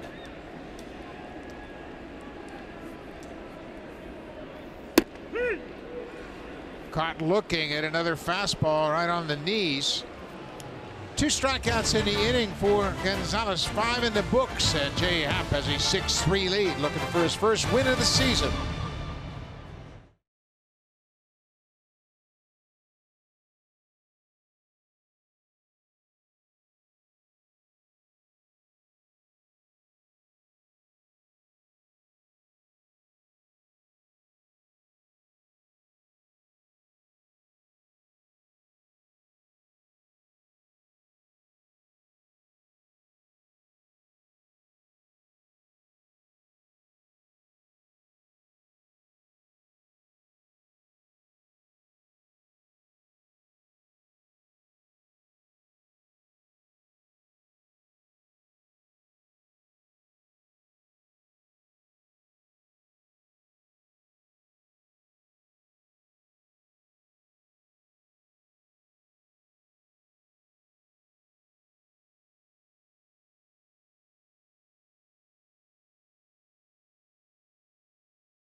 Blue Jays have a 6-3 lead, and now we're pleased to be joined by Joe Siddall, who has a different role this season. He's down there in the Blue Jays Central with Jamie Campbell. And give us your impression of Josh Donaldson tonight, first and foremost in the field. Well, that's a lot better. We talked about it before the game up here, and we said, you know, it's one thing that he's in the lineup and back at third base.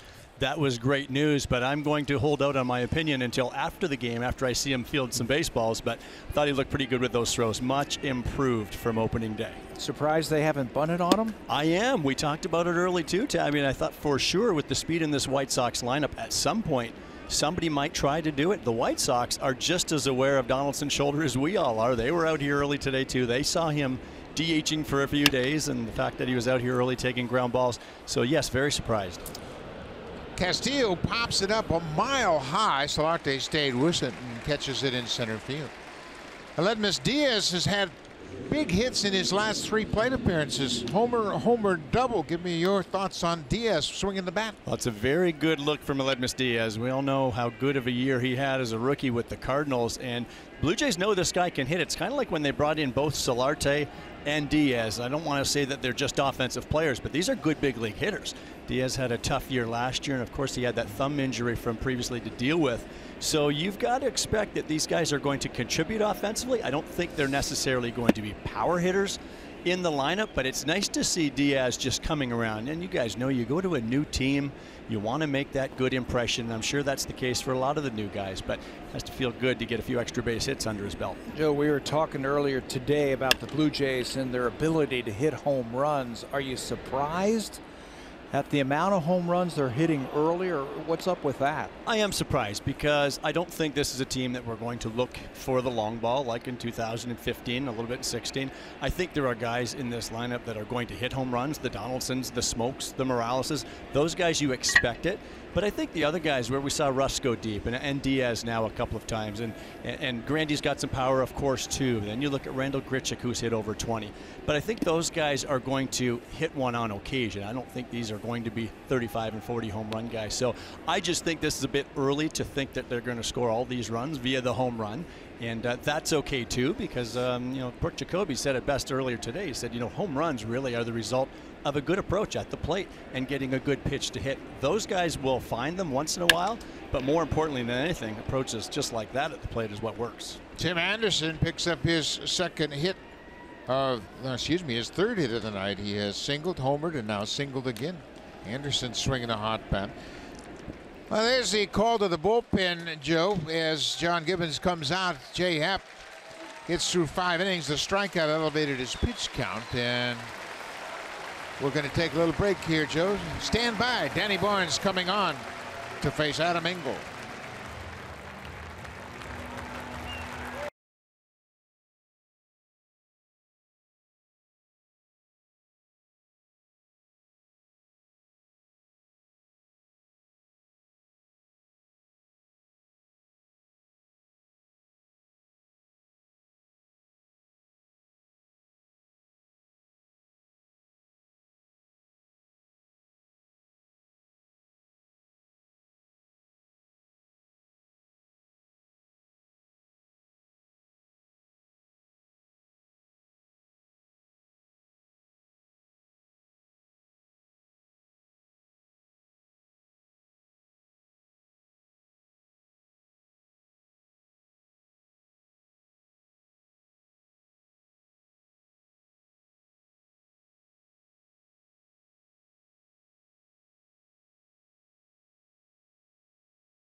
appearance of the season, and he takes over for Jay Happ, who goes 5 1/3. And we are joined by Joe Siddall from the Blue Jays Central staff. Give us your thoughts on Jay Happ tonight, Joe. Well, I'm sure the pitch count spiked on him a little bit sooner than he wanted it to. He had trouble getting through those first couple of innings, but when you strike out 9 batters, your pitch count's going to get up there a little bit. Talked about his last outing against the Yankees, a team that tends to grind out at bats and make you spike your pitch count. I thought maybe he would have a little bit of an easier load tonight. Anderson takes off. Strong throw by Maley, but not in time. Pat had talked about Anderson at first base opening up that right foot. That's 10 straight stolen bases for Tim Anderson. He does that to get a good quick hip turn and bring that foot around. There's the foot open, and he's leaning towards second base. He gets a running start against Barnes. That's a straight steal. Really no chance for Maley or the Blue Jays to throw him out. His second stolen base this season. 10 straight for Anderson going back to last year. He was 15 of 16 in steal attempts a year ago. 1 out. Adam Engel, the center fielder. He's 0 for 1 with a walk. Joe, this White Sox team, they've got some athletes on the field, and they can run a bit. Can't you see the word rebuild here when you see teams like this, and you've heard the Blue Jays talk about moving into the future with more athletic and younger type players? And I think we all know that the way you do that, it starts down in the minor leagues with the draft, and then you have to develop those players. But I think that's where the Blue Jays are slowly getting. I think you know, in the acquisition of a Solarte, for example, in the offseason, Grichuk, these guys that can play more than one position, some athleticism, those are good signs. But there are some kids coming up, and I think that's what we're going to be talking about over the next few years here in the Toronto Blue Jays. Anderson takes off for third. Throw from Maley. And Donaldson's going to say his hand came off the bag, and Josh kept the glove on the left hand of Anderson. His momentum kind of pulled him off the bag momentarily, and the Blue Jays are going to have a look at it. He quickly got that right hand back on there. It was an aggressive slide. It looked like the left hand grabbed the bag, and yeah, it did come off after Josh tagged it, but the right hand looked like it got back in there. Aggressively going to third base. Maley with a hard, strong throw. There's the left hand on. Knocks it off, but he didn't tag him. He knocked it off. There's the miss. Knocks it off there. It's still on, and now it's back on with the right hand, so he should be safe. He tagged him while his hand was still on the base. Watch the left hand of Anderson. There's the tag. He was still on the base. Then he loses contact, but re-grabs it with his right hand. So his second steal in the inning.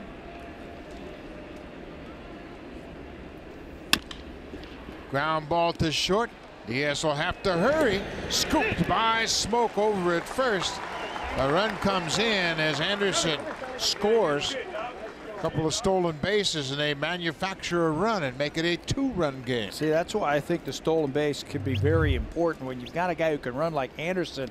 He did that one all by himself. Single, steals second, steals third, puts a little added pressure on the infield, a little harmless ground ball to shortstop. Plates a run for the White Sox. First RBI of the season for Adam Engel. It's a 6-4 ball game.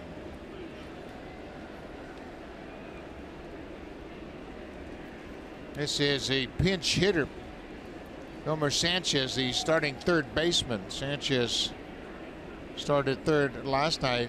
He was 0 for 1 officially, as he was hit by a pitch twice, walked, and struck out. Tyler Saladino struck out in both of his plate appearances, and now he is lifted for the pinch hitter.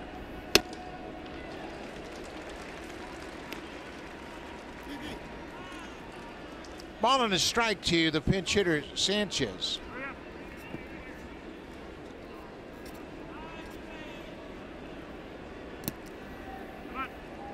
Tim Anderson's had a big night, 3 hits. He's scored 3 times, and he has a pair of stolen bases. That'll finish off the night for Jay Happ. That run will be charged to Jay on the ground out.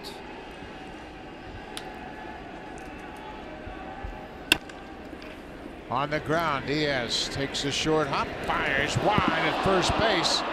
Sanchez is aboard.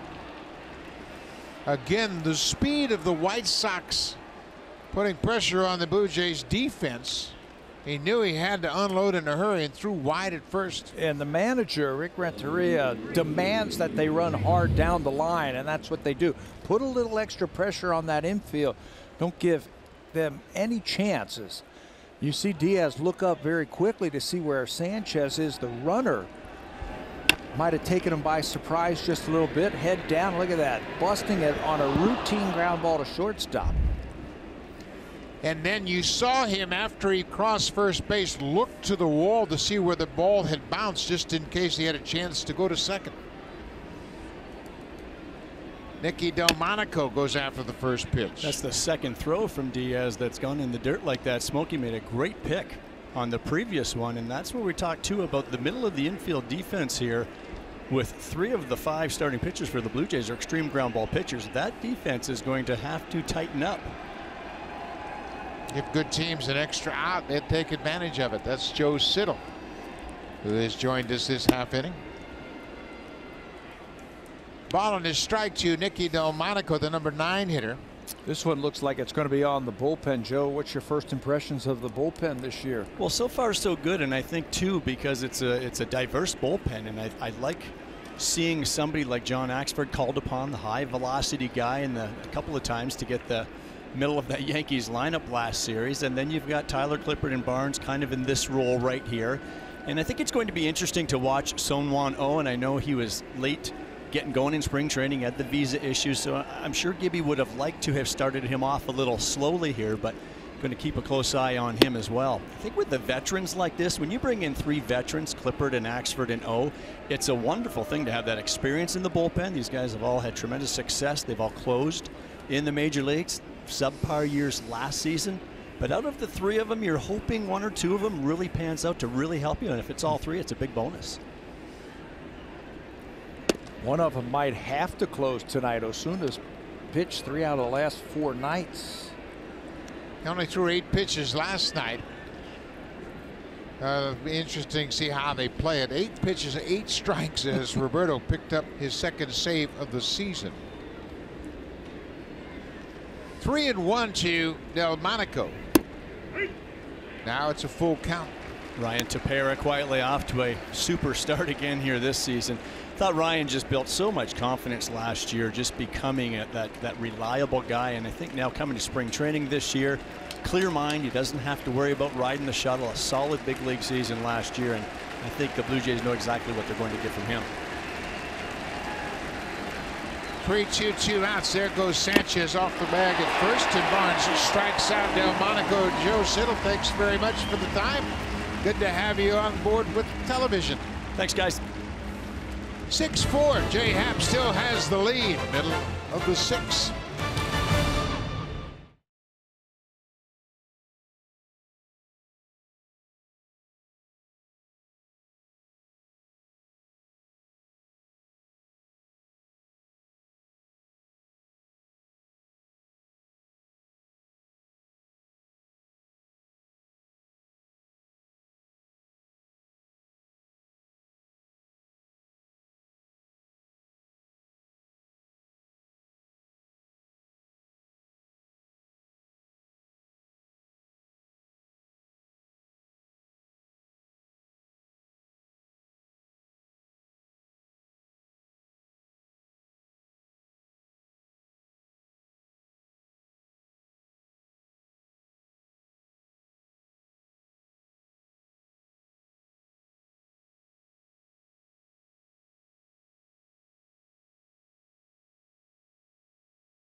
out of the game. His first start of the season, he throws 89 pitches over 5 innings. He allows 5 earned runs, 6 runs overall, 8 hits, walked a couple and struck out 4, and he turns things over now to the bullpen. First up for Chicago, the lefty, Hector Santiago. Hector Santiago elected free agency back in November and just didn't have anybody biting for him. They didn't want to sign him, so he signed late. February 14th, the White Sox and Santiago agreed to a minor league contract, non-roster invitee to big league camp. There's Yolmer Sanchez, who takes over at third base. Santiago's been a starter in the big leagues. He's going to be a semi-long man out of the bullpen to begin this season for the White Sox. Basically fastball slider, that's what you're going to get from from Santiago. Luke Maile leading things off for the Jays here in the 6th. Maile doubled and scored in the 3rd.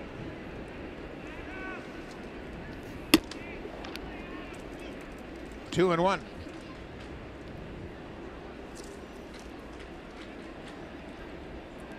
Santiago made 14 starts for the Twins last season. Got into 15 games for them. He has also played for the Angels when he first came up for Los Angeles. Veteran guy. Been around for a while, knows a little something, and pitching now out of the bullpen. That might be a nice fit for him. Came to big leagues for the first time in 2011. Got into 2 games for the White Sox. 42 games in 2012, 4-1 with a .333 average. So he's experienced.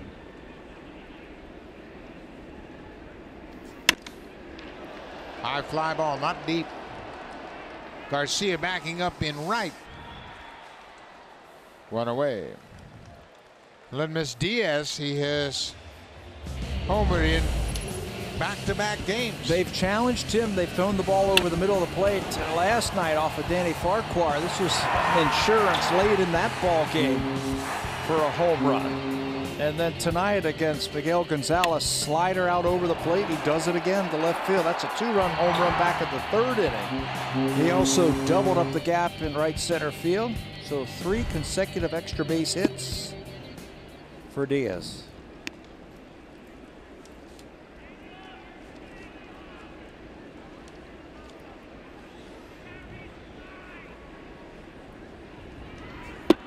Diaz last year, 259, 17 doubles and 7 home runs. And Pat talked about the 17 home run rookie season for the Cardinals.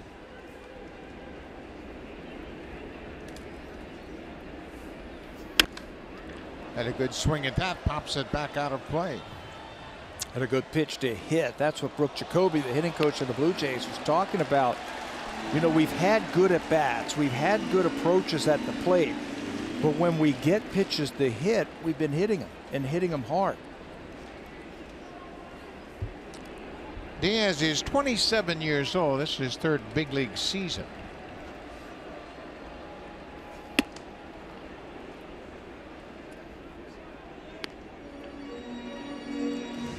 Two and two. It looked like he might have hurt himself on that swing. It looked a little awkward at the end. Watch the finish, fastball right down the middle. And you see him stumble a little bit out of the box. Fly ball into shallow right. Garcia is going to play it on a bounce.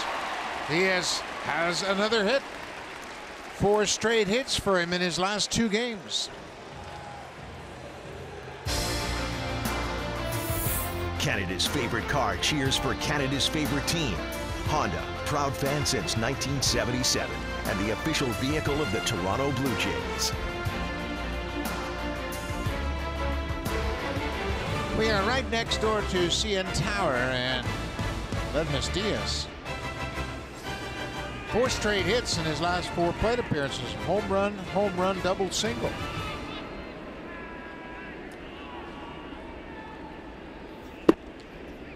He tweaked something in that previous swing prior to the base hit. You can see him, he's stretching and bending a little bit, and obviously you have no idea what it is, but there was something that he felt on the swing prior to his base hit. Something didn't look right after he finished that swing.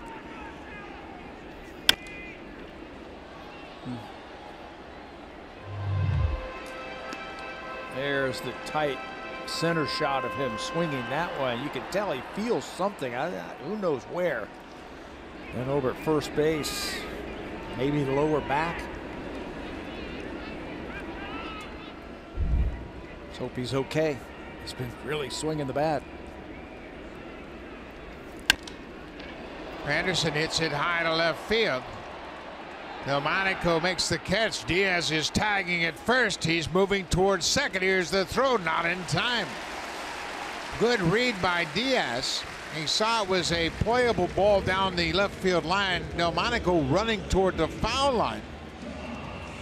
And Diaz went back quickly and tagged to move himself into scoring position. That's good base running instincts. He made up his mind right away. He says, okay, that left fielder momentum's going to be taking him away from second base. Abreu's telling everybody that he's tagging up, and he makes it easy. Good heads-up play by Aledmys Diaz. Well, it's really important with Donaldson coming to the plate. Donaldson is a much different hitter with a runner in scoring position. He's an RBI machine. 6-4, the Blue Jays lead it. Swing and a drive. This ball is lined off the top of the wall. Donaldson cashes in, and good job by Diaz moving up on that out to left field, and Donaldson didn't waste any time to knock him home. Yeah. There's the value of good instincts running the bases. He gets himself into scoring position and score on the long single by Donaldson. If he's at first base, if he doesn't tag up on that play, he's at second, maybe even third base, because that ball was hit so hard. He wasn't going to score. So he picks up his teammate, gets himself into scoring position, and Josh cashes him with this laser off the top of the wall. Just about a foot from his second home run of the game. Donaldson has 3 RBIs tonight.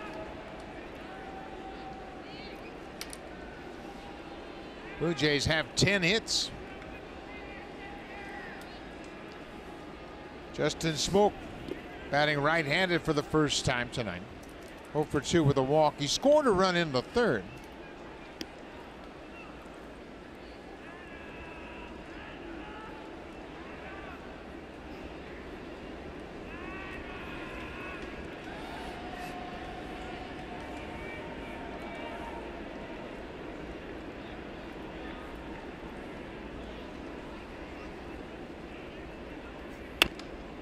Check swing foul. Aledmys Diaz singled, and you can see the training staff checking in on him and the manager over as well to see what's going on with him. And he's, whatever it is, he's waving it off. He's got 4 straight hits. Yeah, he's not coming out of the game. That base hit and run score makes it feel a lot better.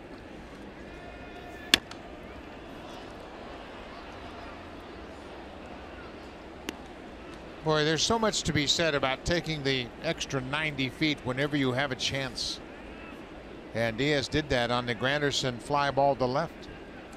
Instead of just watching the guy catch it, he immediately retreated, went back to first, tagged, and got himself into scoring position. That's instincts. Instincts as a baseball player, knowing that that outfielder was going away from the infield, making that catch. And I'm sure they've got a scouting report on Delmonico if he can throw or not. But he made it easy, and it turned out to be a good play. Blue Jays get a run because of that.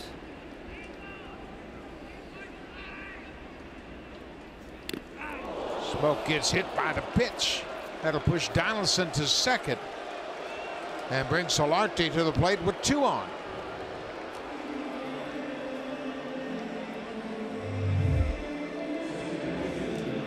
Got hit by a breaking ball right in the ribs. Looked like he was trying to sweep that slider inside and got away from him.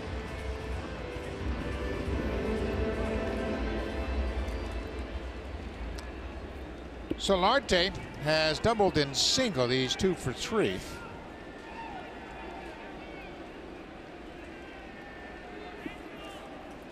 Solarte is 1 for 1 going up against Hector Santiago.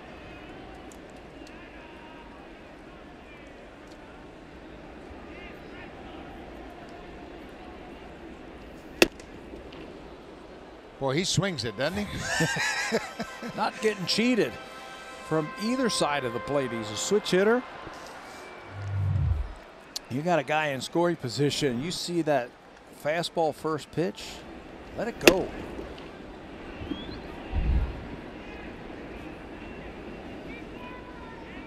Both starters are out of the game.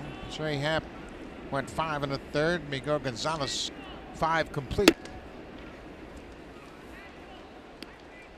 Danny Barnes came in to get the final 2 outs of the 6th. John Axford appears to be standing by ready in the Blue Jays bullpen.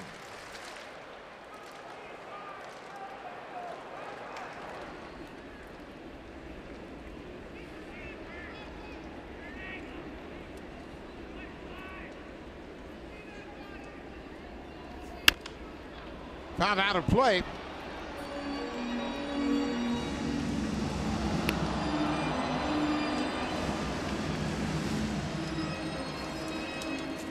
Game 3 of this 3-game series tomorrow.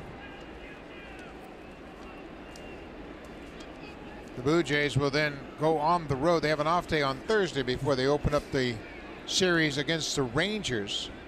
Carson Fulmer will start the finale for the White Sox against Aaron Sanchez. 1-2 to Solarte. In the air. Behind second. Moncada going out. Garcia, the right fielder, comes in and makes the play. And the Blue Jays manufacture a run. John Axford will come in to start the top of the 7th. Good day for Aledmus Diaz. He tags up on the fly ball to left field and scores on Donaldson's RBI single.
His 3rd appearance for the Blue Jays. Just an inning and a 1/3 so far. Threw the ball very well his last time out. And another player at shortstop as Aledmus Diaz is out of the ball game. Gift Ngope comes over at shortstop defensively for the Jays. He's played some second base already, and he's played a very good shortstop. Will take over for Aledmus Diaz. It looked like that back or whatever the problem was looked like it was too much for him. And Ngope started at shortstop on Sunday. John Gibbons has been using Axford in these situations right here, late in the ball game, where you're facing 2, 3, 4. I'm going to start off with the leadoff man Moncada, but he wants a little bit more power against the power hitters.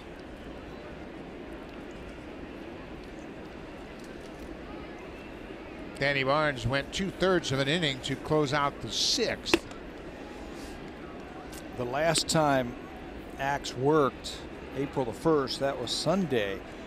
He came in and turned the lineup over and actually faced Aaron Judge and Mike Stanton, or Giancarlo Stanton, and walked both of them. But he had a strikeout. I think he sees Garcia, Abreu, and Davidson, the big power hitters of the White Sox, so he wanted a power arm. The Blue Jays lead 7-4. Garcia on deck has gone 2 for 3 with a home run. And the leadoff man reaches a 4-pitch walk. Let's check in with Jamie Campbell.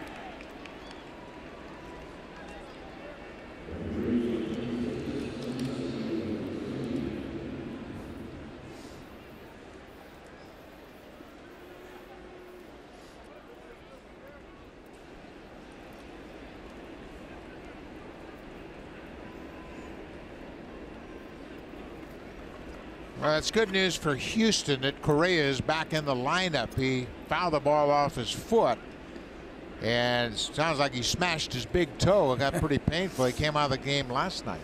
One of those inside the park home runs was last night by Edwin Encarnacion. Go figure. Edwin's got 3 home runs already.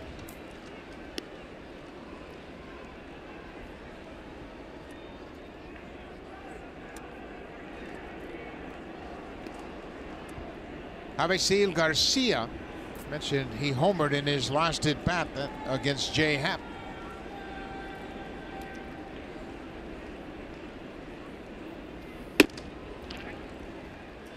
Axford has been impressive with the movement and the velocity of his fastball.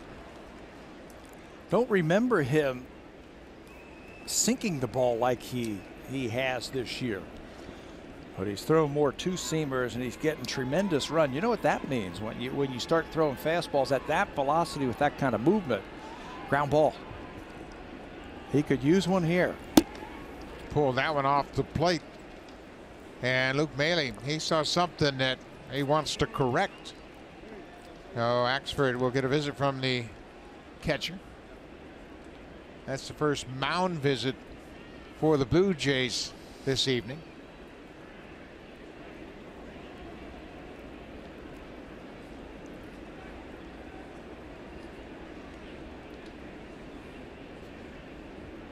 Two balls and a strike. We're in the 7th. Dangerous part of the lineup for the White Sox. Garcia's at the plate. Abreu's on deck.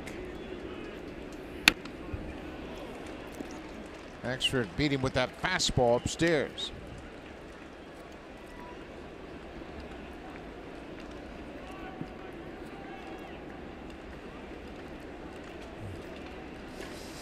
Tyler Clippard, another one of the veterans down in that bullpen, starting to loosen up in support of Axford. 2-2. Full countdown. Probably not going to send the runner here. You got your power hitters coming up. Leadoff walk. Don't want to be running into any outs.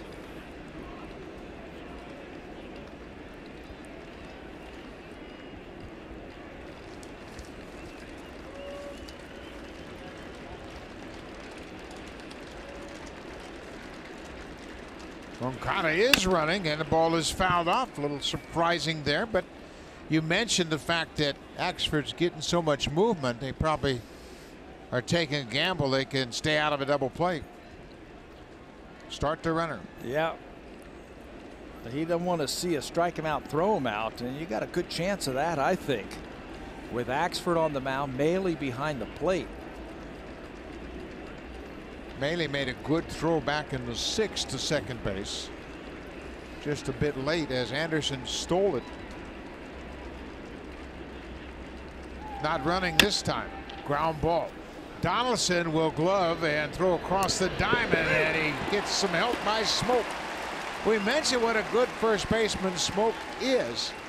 And those are the plays that are really important for the rest of his infield mates. Dig those balls out of the dirt. Yeah, get it close enough, and the big man will catch it over there at first base. He dug one out earlier an inning ago by the shortstop. This time Donaldson over to first base.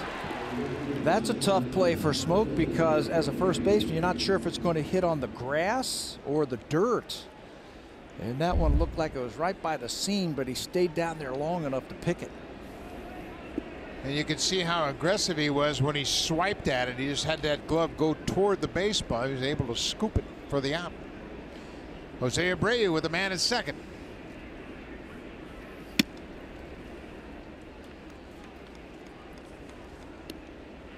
Abreu 1 for 2. He was hit by a pitch in the third inning.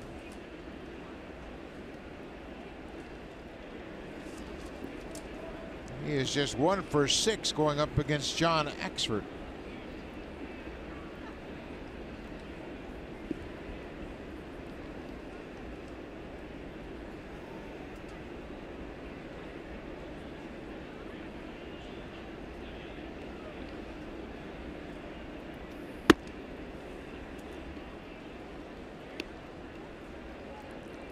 Axford early in the spring was really zeroed in with his control, throwing a lot of strike after strike, but not the case so far tonight. Pete Walker mentioned that to us in spring training, how impressed he was with Axford pounding that strike zone with that fastball, keeping it down. Line drive toward right. Grichuk will make the catch, and he dropped it. The ball hit the turf. As Grichuk had it, he slid and the ball popped out of his glove and hit the turf. Should be another base hit for Abreu. Yeah, no argument by the Blue Jays. Slider hit hard to right field. It looks like he's there. He's got it, but it just handcuffs him. That ball was slicing on him. And when he reaches up to get it, he's got it in the glove and he drops it. But he smothers it, and the runners are at first and third. Second hit for Abreu, and we mentioned that Grichuk is not a right fielder. He's basically a center fielder, and you're right. That ball was off the right-handed hitter's bat and had some slice on it. Came back on Randall a bit.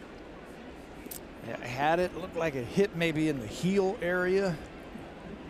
Luckily, he smothered it and kept it right there. So the double play is still in order. Matt Davidson grounded out into a double play in the third. Tapped back to Jay Happ, who started the 1-4-3 double play. He's 0 for 3 with 2 strikeouts and a double play. But he's a powerful hitter. He represents the tying run for Chicago.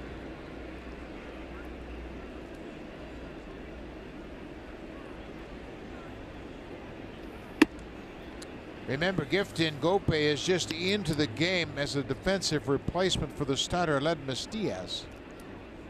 He's a very good fielder.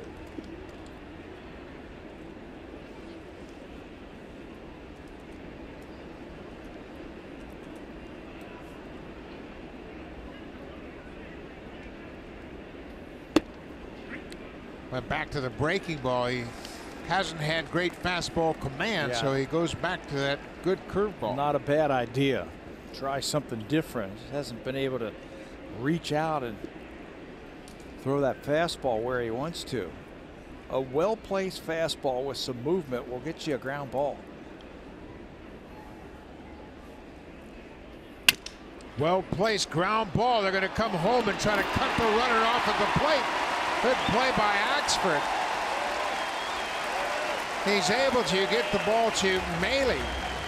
It wasn't going to be a double play, obviously, and Axford alertly throws it to his catcher, who tags out Moncada. That's why it was a good play. He recognizes he wasn't going to get an out at any other base. It was going to be a tough play to try and turn 2 to even get a force at second. So let's take the easy one at home. You practice that all spring. Pitcher's fielding practice, and it pays off for the Blue Jays. He jams up Davidson. They apply the tag, and that is a big out. 2 outs now. Wellington Castillo has gone 0 for 3. This guy has hammered the Blue Jays the last couple of years. He has hit 7 home runs against the Blue Jays in the last 2 seasons, including 2 homers in last night's game. That's why, again, I said it in the first inning. I'm going to say it again. I think you got to keep the ball away from him. He looks to try and turn on pitches. Keep the ball away from him and get yourself a grounder.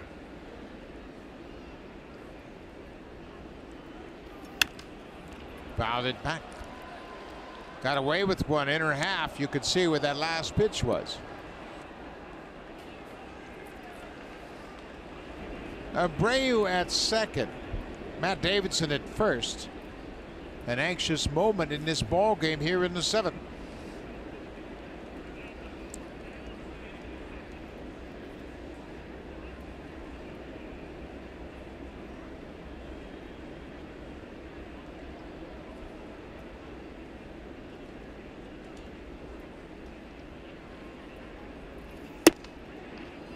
Oh, good pitch. Didn't get the call.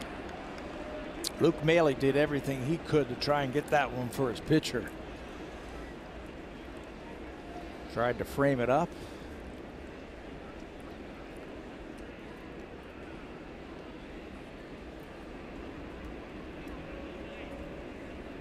Two and one to Castillo. Ground ball right to Ngope. He'll shovel it to Solarte to end the inning. Axford gives up by leadoff walk, but he strands a pair, and the Blue Jays still have a 3-run lead.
Presented by authority of Rogers Blue Jays Baseball Partnership and may not be reproduced or retransmitted in any form. And the accounts and descriptions of this game may not be disseminated without the express written consent of Rogers Blue Jays Baseball Partnership. Blue Jays looking to make it 4 in a row, and they have a lead 7-4 as they're set to bat here in the bottom of the 7th. We have just been informed that Aledmus Diaz left the ball game with back spasms. That is probably the best news they could get. Maybe he just got a little cramp and you can treat it, and he'll be back in there tomorrow. Grichuk lifts a high pop-up. The shortstop, Anderson, gives way to the left fielder, Delmonico, and Delmonico makes the catch, one away. Super Slow-Mo Cam. Brought to you by Samsung Galaxy S9 and S9 Plus. The camera reimagined. Available now.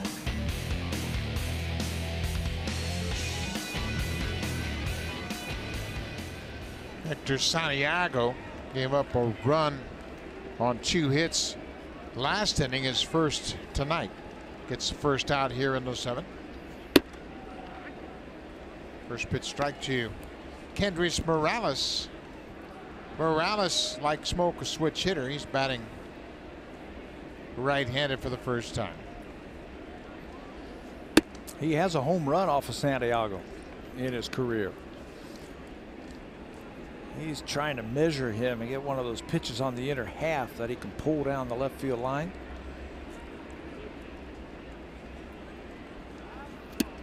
He used to throw a screwball, Santiago, when he first came up. It's now more of a changeup, and that was it right there. Throw more changeups to right-handed batters.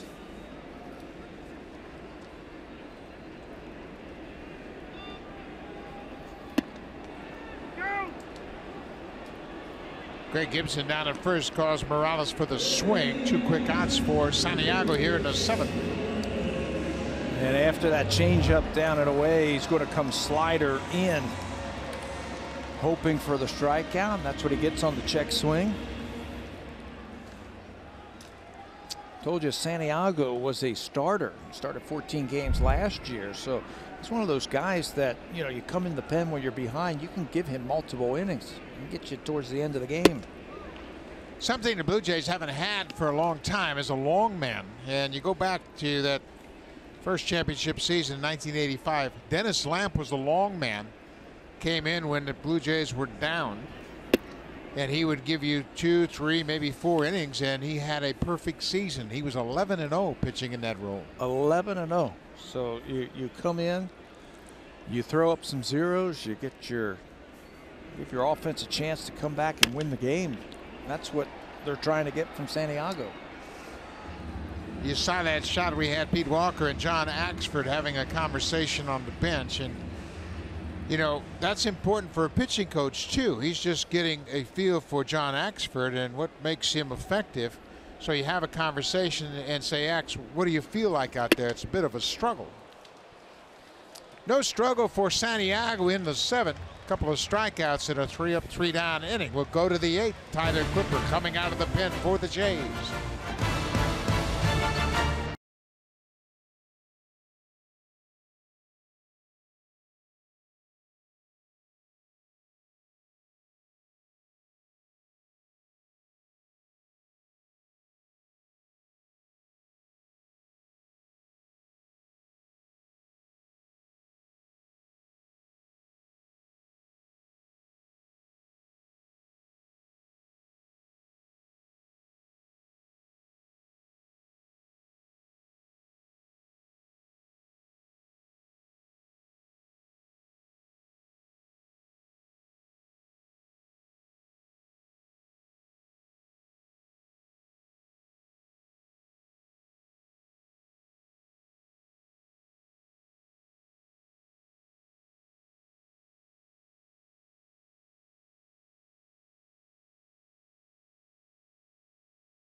Jays on Sportsnet. Presented by Honda. You can count on us to get home safe. Honda, official vehicle of the Toronto Blue Jays and proud fan since 1977.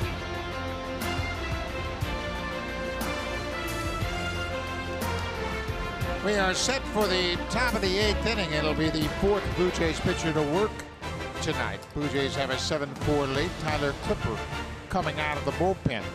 John Axford threw 21 pitches, just 9 strikes, but he got out of it. Now it's over to Clipper. Didn't give up a run, so Clipper, who pitched in Sunday's game, an inning, had a walk and a strikeout against the Yankees, will take over. He was actually on the White Sox last year. Started the year with the Yankees, got traded to the White Sox in July, made 11 appearances for the White Sox, had a 180 earned run average in 10 innings, then went to Houston and then signed with the Blue Jays late in the spring. Tim Anderson has had a perfect night at the plate. He's 3 for 3, 2 singles, a home run. He's scored 3 runs, and he has 2 stolen bases. He has 3 of the 8 White Sox hits. He has had a 4-hit game in his career. Did that last September at Detroit.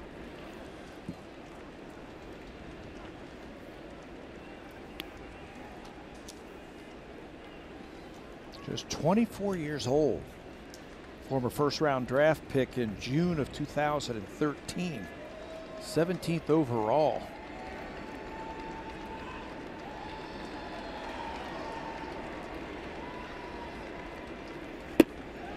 Good changeup by Clippard. He gets the strikeout, first out of the inning.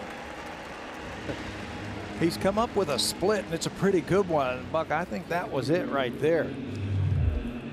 Yeah, here it comes. He off-centers the ball, you can see right there, and gets that type of spin. It's a nasty pitch with 2 strikes. Yeah, that's very interesting, the grip, because gripping it in that fashion, you have seams on both of your fingers. And you get some real dramatic spin there. This is Adam Engel. Had an RBI ground out his last time up.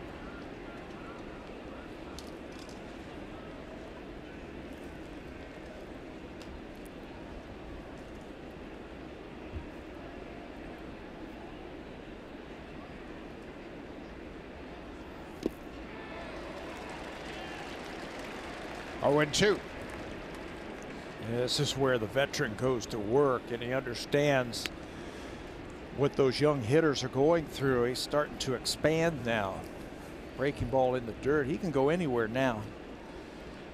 That's the beauty of having experienced pitchers working the back end of the ball game.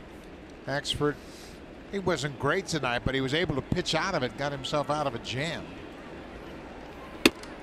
Clippard, you know they're not going to make mental mistakes, that's for sure. As you mentioned earlier, Pat, they have all closed. Yeah, they've all closed, and you know he's been sitting down in that bullpen watching some of these at-bats of these hitters. They've got the scouting report. He knows he doesn't have to throw a strike to get him out. 1-2. The ball got away from Melee, but it's a ball.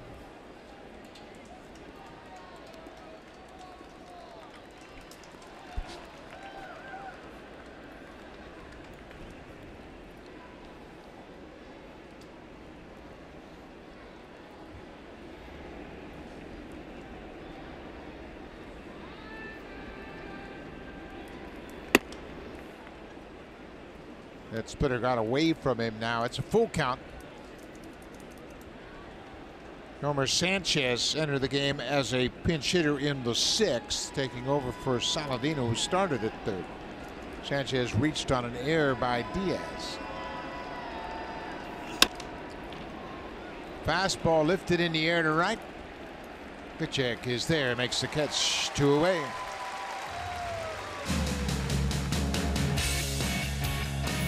This 4K broadcast is brought to you by the Samsung QLED TV.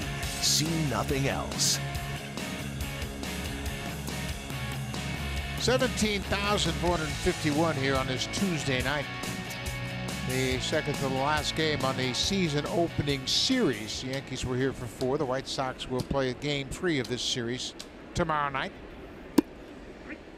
Pat, you made a great point on how John Gibbons used the bullpen. In the 7th, he went to the power.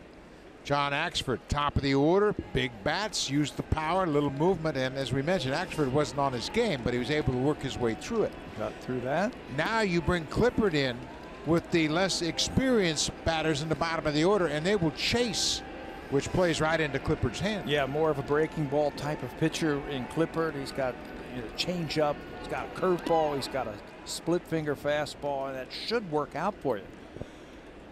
That's why managing, it's not just managing personalities. You're managing what you see in the game, and you want to put your relievers, you want matchups in your favor, and John Gibbons feels this is in his favor. There's a high drive, and this one's going to go. Sanchez connects for the home run. The White Sox third home run of the night.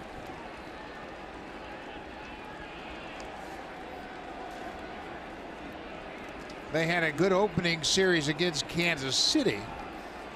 They hit 7 home runs in that series. That's the first home run for Sanchez this season. And again, it's a 2-run ball game.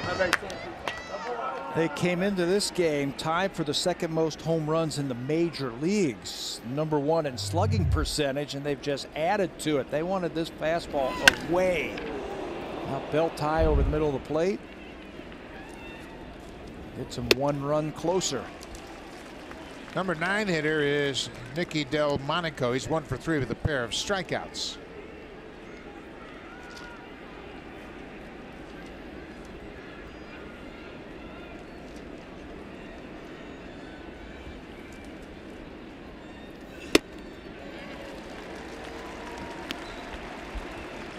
The White Sox hit 7 home runs in the 2 games against Kansas City. They have now hit 5 home runs in the first 2 games of this series.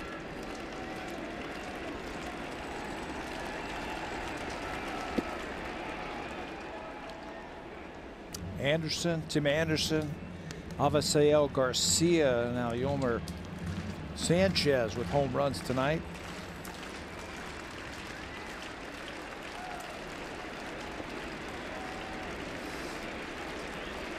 Clippard ahead, 1-2.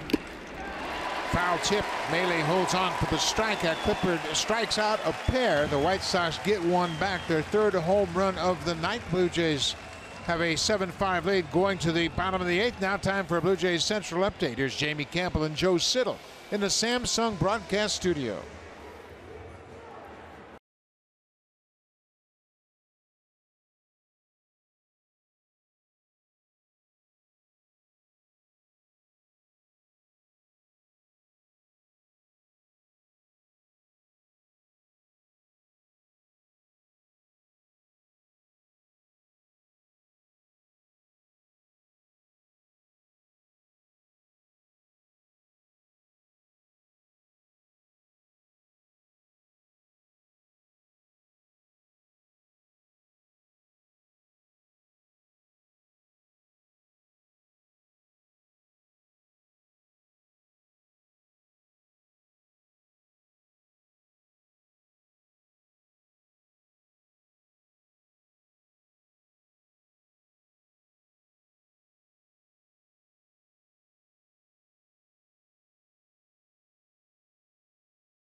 Have a 2-run lead, 7-5. Luke Maile will lead things off. Luke has gone 1 for 3. He doubled and scored in the 3rd inning. He was the first batter that Santiago faced in the 6th when he came into the game, and he flied out to right field. That's what we mean about long men. The one time through the order kind of relievers that can settle games down and give you a couple of innings. Nowadays, bullpens are full of 1-inning guys. I'd like to see a former starter thrown out there in these types of games. 2 balls and a strike to leadoff man here in the 8th. Gifton Gope is on deck. Remember, Diaz left the game. Aledmus Diaz was 3 for 3 with a home run, a double, and 3 RBIs. Fly ball into shallow center. Engel is there, 1 away.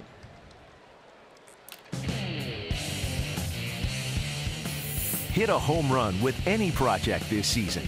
Home Hardware, proud sponsor of the Toronto Blue Jays.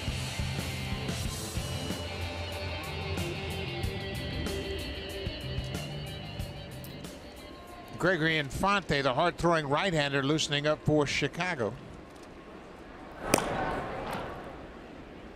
Giftin Gope, his first plate appearance of the ball game. Takes a good rip. And Gope started at shortstop on Sunday.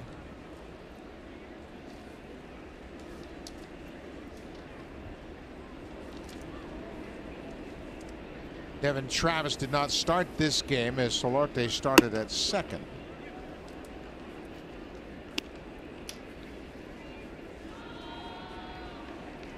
There's Devin. He's following the same program as the guy he's sitting next to.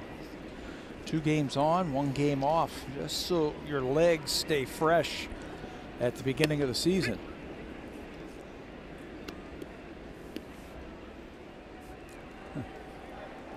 Roberto Osuna picked up his second save of the season in last night's game,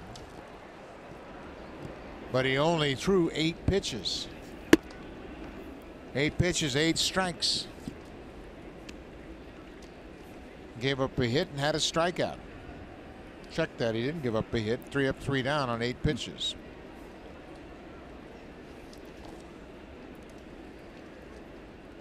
Two and two. Now it's a full count.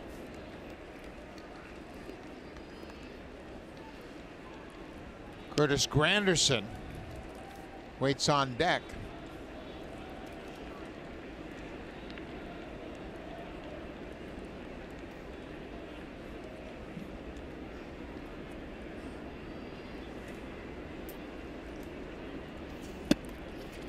And Gope walks, a 1-out walk.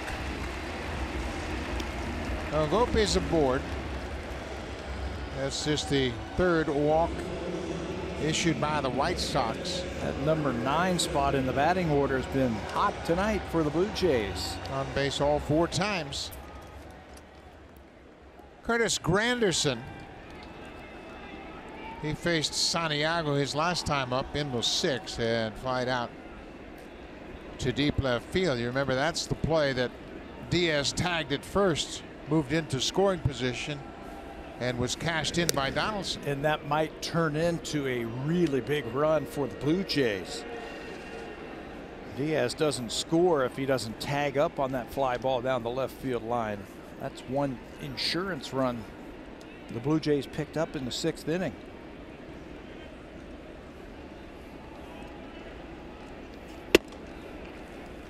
Up and away.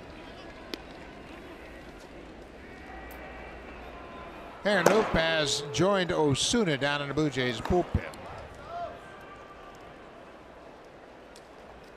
The Blue Jays have Thursday off before they start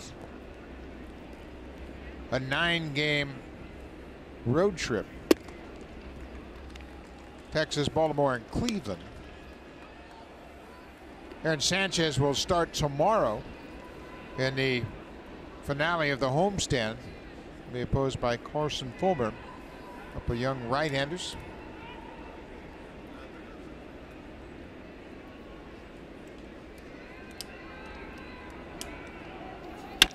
Anderson drives it to center field, and that's going to get down and go up against the wall. Ngope is being waved around third, and they miss the cutoff man. He'll score standing up. Boy, the fundamentals. They had a shot at him. The ball was short of the first cutoff man, Anderson, and skipped by Moncada, the backup, the trailer on the cutoff. And it wasn't a very far throw, if you will, from center field. An easy throw to the cutoff man, and they missed him. If they get that ball to Anderson, who's got an outstanding arm, they have a shot at the plate. First, the hit by Granderson stays right in on the left-hander. He had a great at-bat against the left-hander yesterday, Avilan. That turned out to be a big one. And look at the throw. Bounces to Anderson. And Ngope had just gotten to third base. So they definitely had a shot at him, but it's a big insurance run for the Blue Jays. Big run. That knocks Santiago out of the game. Gregory Infante will come in to face Josh Donaldson. A run in here for the Jays in the 8th.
2018 Civic Type R.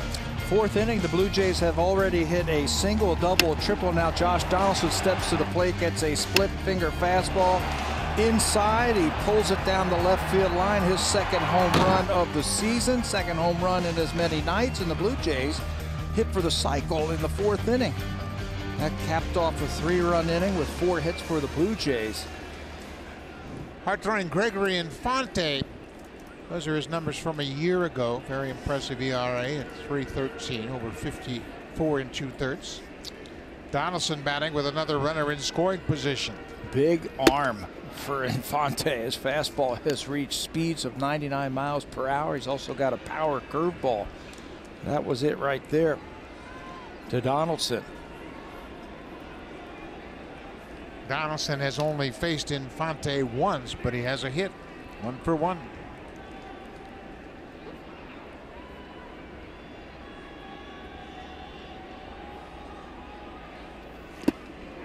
There's that hard breaking ball. Donaldson chased it. The home run Donaldson hit in the fourth extends his personal home run streak to 5 straight games against the White Sox. He's also driven in 3 more runs, so he has 25 RBIs in the last 24 games against Chicago. There's another one out there at second base if he wants it. Oh, he wants it. He's going to have to battle, though, against this hard thrower.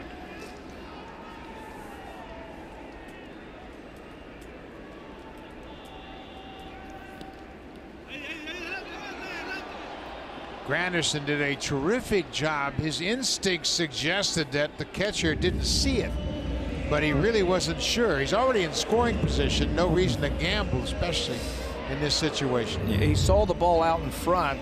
Castillo, the catcher, didn't see it, though. He thought it went back to the backstop. He is getting some direction from his pitcher where the ball was. I don't think he could have moved up on that one.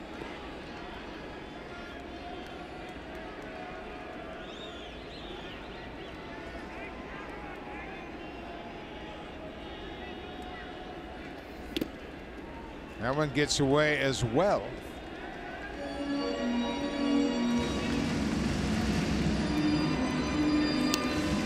Two and two to Donaldson. Smoke is on deck.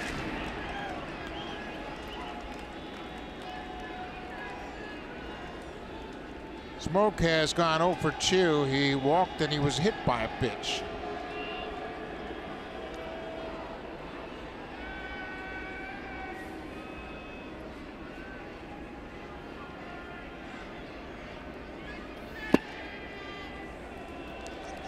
Pretty good looking pitch.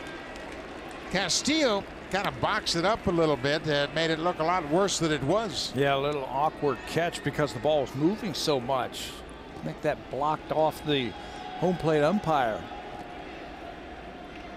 Checking the lacing on the webbing of his mitt just to make sure it's still intact.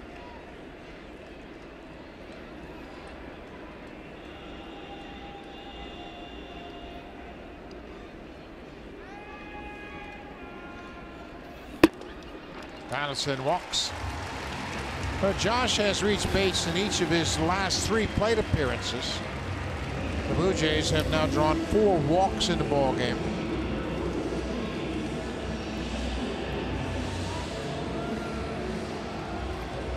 That was a tough at bat for Donaldson. There were some nasty pitches in that at bat. It looked like he was out. One pitch looked like it was strike 3. Remember, it was 0-2. He had to battle back from 0-2 and finally got himself a walk.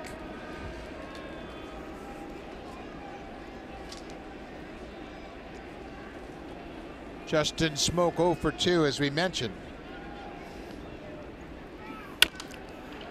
Now that one back. 95. Yeah, he's got a good arm. He has spent some time with the White Sox last year. Originally signed with the White Sox May of 2006.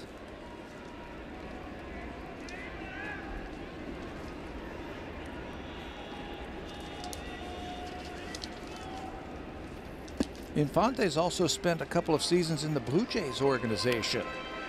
He pitched for their Double-A team in 2014 and 15. Buffalo, he was with Buffalo in 14 and 15 also. His fastball average is 95.6. Only Nate Jones throws harder in that White Sox bullpen. Jones is up to 97 on his average fastball.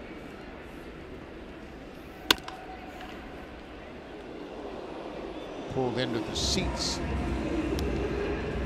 1-2. Blue Jays trying to add to their lead. They scored 3 in the third, 3 in the fourth, 1 in the sixth, and 1 here in the eighth.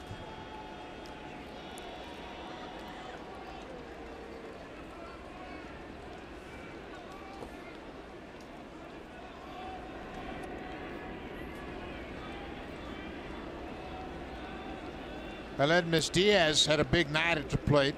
2-run home run, RBI double, and a single. He scored a pair, drove in 3. Donaldson has driven in 3 tonight. He too hit a home run, a 2-run shot in the fourth. Castillo's having all kinds of trouble with Infante and may have gotten crossed up on that last pitch. Yeah, that's going to be a mound visit. Just to talk about it, I think you're absolutely right. He's had a couple of these types of pitches. That's definitely a cross-up. Just by watching how his hand went after that baseball. Yeah, he was waiting for it to break, and it never broke. He's fortunate he got a glove on it.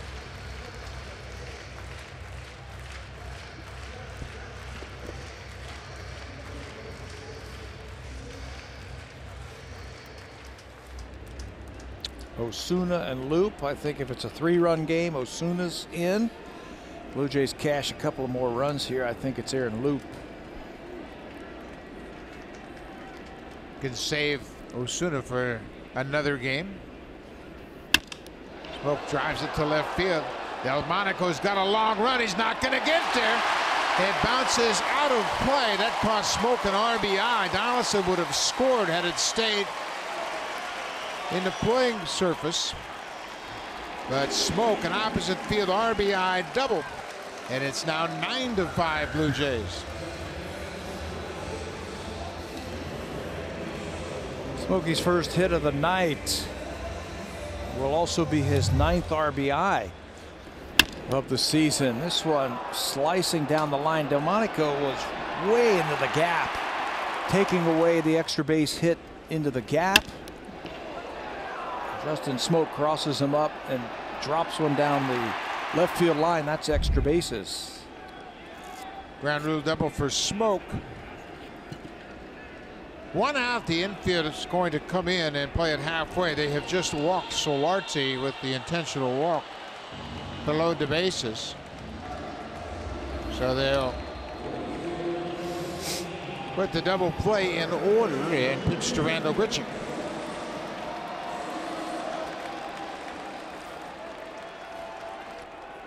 Solarte hitting in the cleanup spot. Has been on base 3 times in his 5 plate appearances. Grichuk is 0 for 4.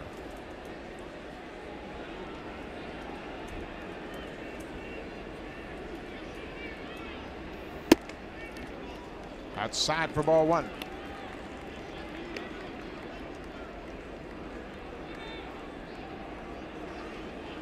There's Aaron Loop right after the double by Smoke.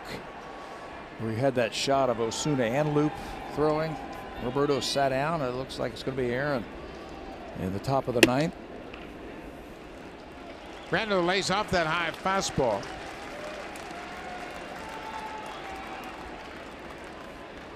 Blue Jays with 9 runs on 12 hits.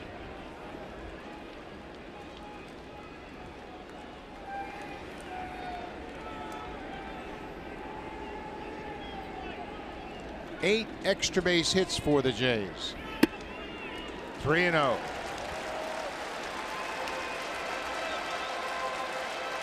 Kendrys Morales is on deck. A helpless feeling for a manager when your pitcher can't find the strike zone. And he doesn't have anybody up. He's saying this is your inning.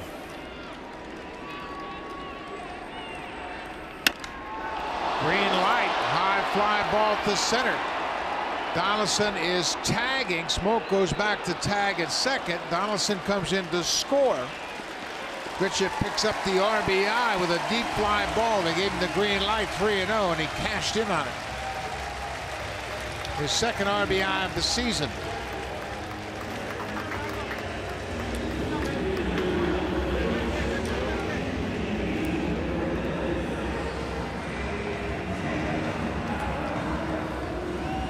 That does wonders for hitters, especially when you come to a new team. Your manager showing you a lot of confidence in your ability, gives you the green light with the bases loaded.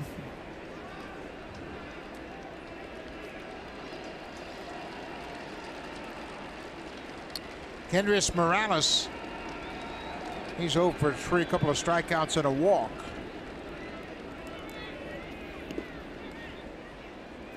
Castillo has had a tough inning trying to corral Gregory Infante. He crossed him up on a pitch. He's had several pitches in the dirt. He's had the block. And everything is hard and moving. That one looked like it ran right up the wrist and arm of Castillo.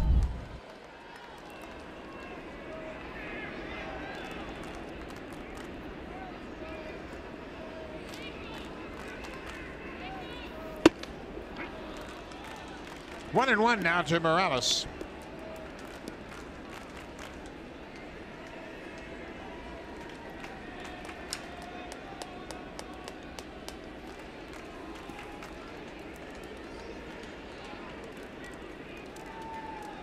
Morales was the DH opening day, but had just 2 pinch hit appearances until tonight.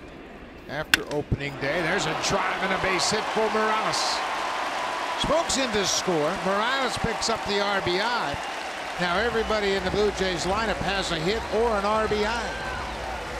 It's a good matchup for Kendrys. Fastball pitcher, fastball hitter.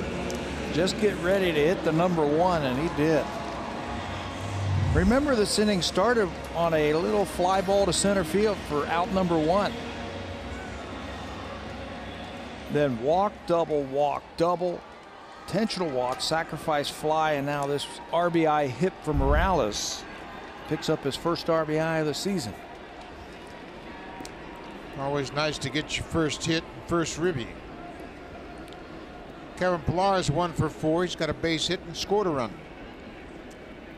Good balanced attack by the Jays tonight. 11 runs on 13 hits.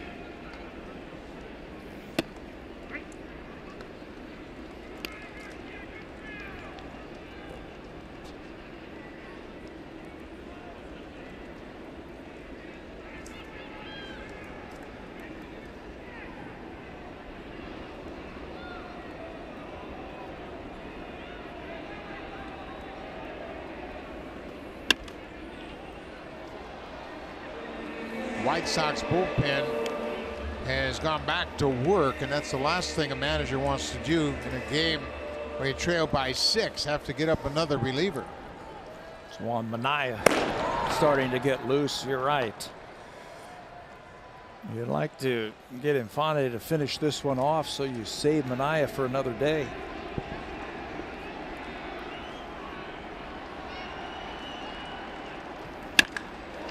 Ripped to left field, and it's over Delmonico's head to hit the base of the wall. Solarte's in to score, and Pillar picks up the RBI with a double, his second hit of the night. And the Blue Jays have a bat-around inning here in the 8th. Yeah, and that's another 2-strike hit by the Blue Jays. We have shown that they have had a pretty good 2-strike approach this whole homestand. Pillar cuts things down and rewarded with that double off the base of the wall. I think they need to make the pitching change here. This is the second appearance you see Pillar's double right off the wall. Good 2-strike approach, 2-strike hitting for the Jays. So Infante has a rough outing. The Blue Jays now lead it 12-5. Juan Minaya in They're getting a scouting report on the bench.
Blue Jays bats to come around, but in game 3 against New York, things started to click for the offense. Yeah, the approach was a little bit better. They started using the whole field. You could see the power is starting to come around for the Blue Jays also. Diaz with homers in consecutive nights.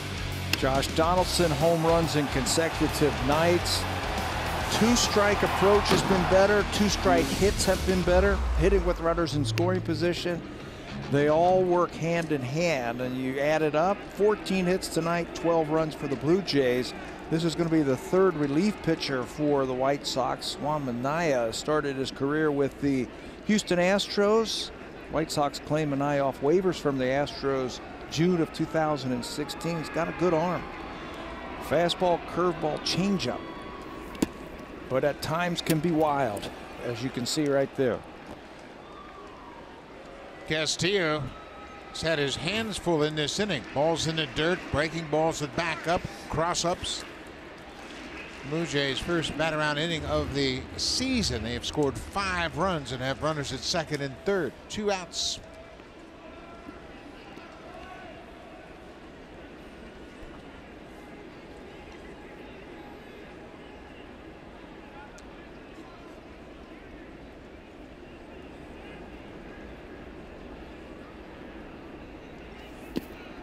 Luke Maley scored the first run of the game back in the 3rd after he led off with a double. He scored on the Aledmus Diaz home run.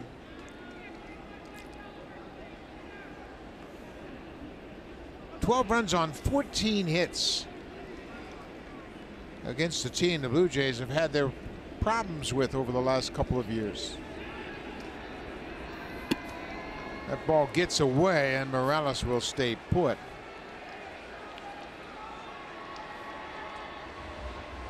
This has turned into an ugly inning for the White Sox.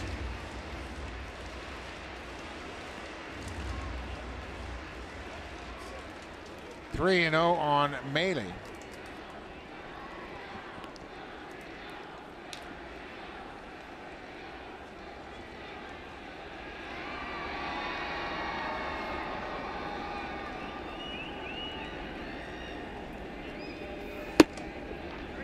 Taking all the way.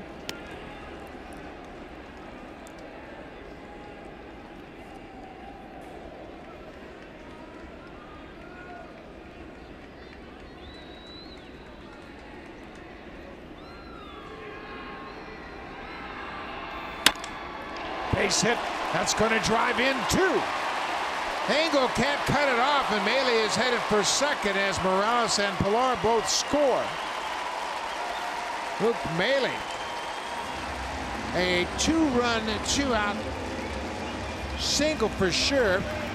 Engel got to it. Yeah, maybe a double. You know, he had a long way to go to get after it, and that ball was hit hard by Maley. Another great approach by the Blue Jays. on a pitch down and away. It's 3-1, so you can figure a fastball's coming, but he doesn't try and pull it, just goes right with it. Slices it to angle. He started breaking it down, so we'll have to see how they score that one. But another hit, a 7-run inning for the Blue Jays. Maile credited with a double. Picks up his second RBI of the season. Gift Ngope. Remember, Ngope in his first plate appearance walked with 1 out in this inning. Luke, a pair of doubles. This time he drives in 2.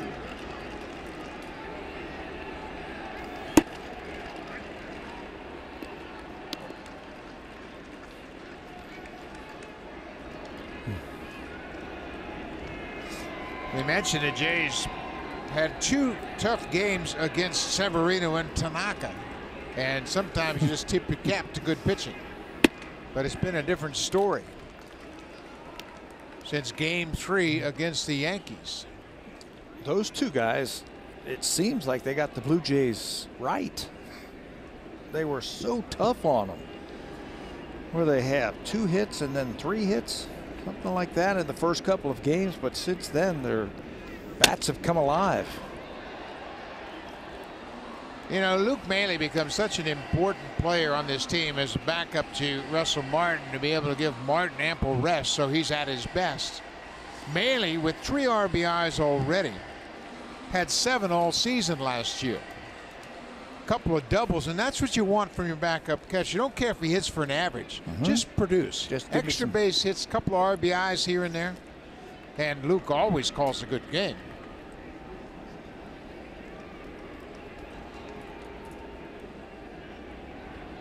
I like the fact that 1 double went to left field and 1 double went to right field.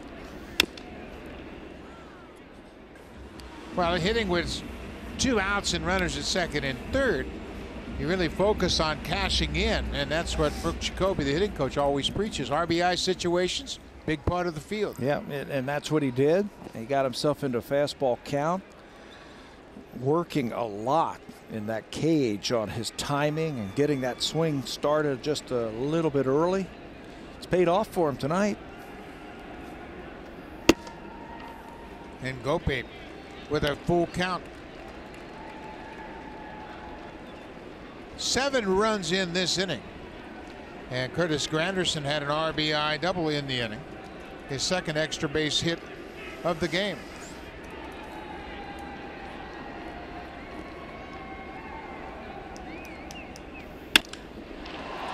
Line to the second baseman, Moncada, but the Blue Jays have a big inning in the 8th. 7 runs to take a commanding lead. Luke Maile with a good night. Aaron Luke coming on to close it out.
And Luke comes out of the Blue Jays bullpen to pitch the 9th inning. And Luke last year had a good season. He appeared in 70 games for the Jays. Had a good ERA at 3.75 and worked a total of 57 2/3 innings. Those strikeouts you can see down there, 64 of them. That was a career high last season. His previous career high was 56 in 2014. Second time that we have seen Aaron this season. Through an inning, gave up a hit in that Yankee series. Top of the order for Chicago. Yohan Moncada, the second baseman, then Avisail Garcia and Jose Abreu.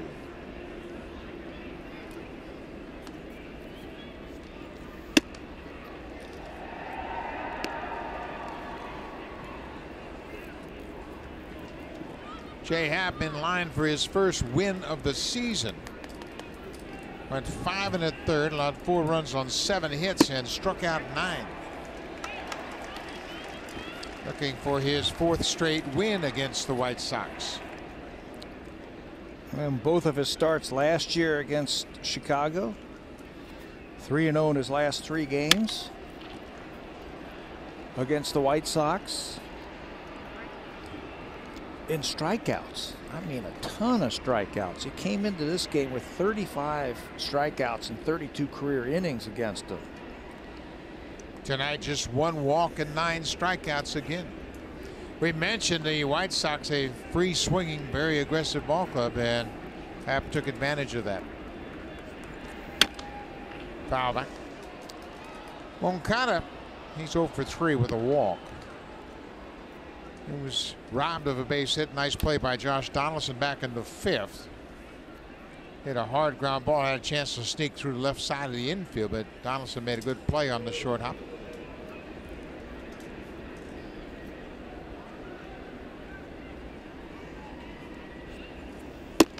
Outside. You know, we harp on a couple of things offensively about the Blue Jays. 2-strike hitting and batting with runners in scoring position. They've improved. Tonight they went 7 for 14 with runners in scoring position. They've had some good at-bats. Loop strikes out Moncada. 1 away in the 9th. I'll take that. 7 for 14 every night. I'll also take this elevated fastball for the first out. I mentioned he had a career high in strikeouts last year with 64. Picks one up right there. That's his first of this year. Back to what you were saying about hitting also with runners in scoring position. 2-strike approach much better this year. First pitch strike to Garcia.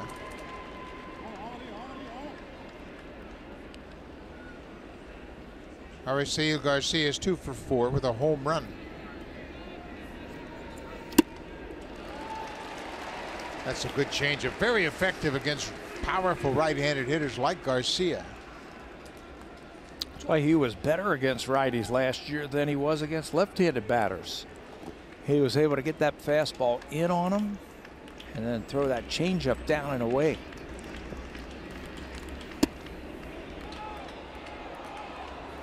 Trying to catch that back door with the slider. 1-2 now.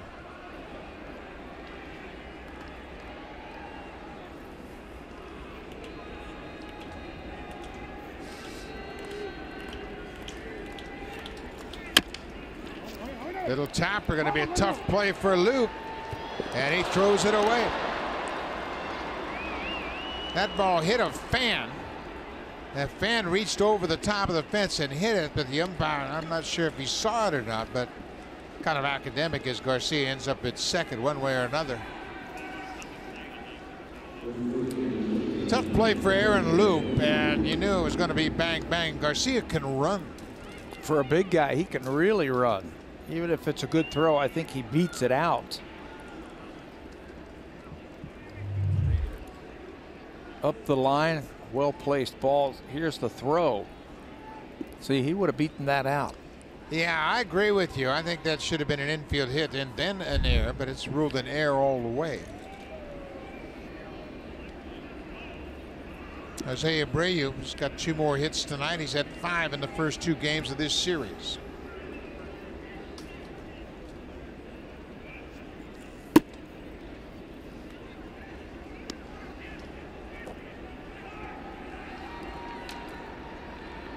The Blue Jays have been racking up the strikeouts. They had 12 strikeouts on Sunday against the Yankees, 10 last night. Tonight they have 13. And this is coming against the White Sox tonight, a team that had the 4th fewest strikeouts in the major leagues. The Royals had struck out just 11 times coming into play today. The White Sox had only struck out 25 times, 4th fewest in the major leagues. Has a strike. It's 2 balls and a strike to the Chicago first baseman.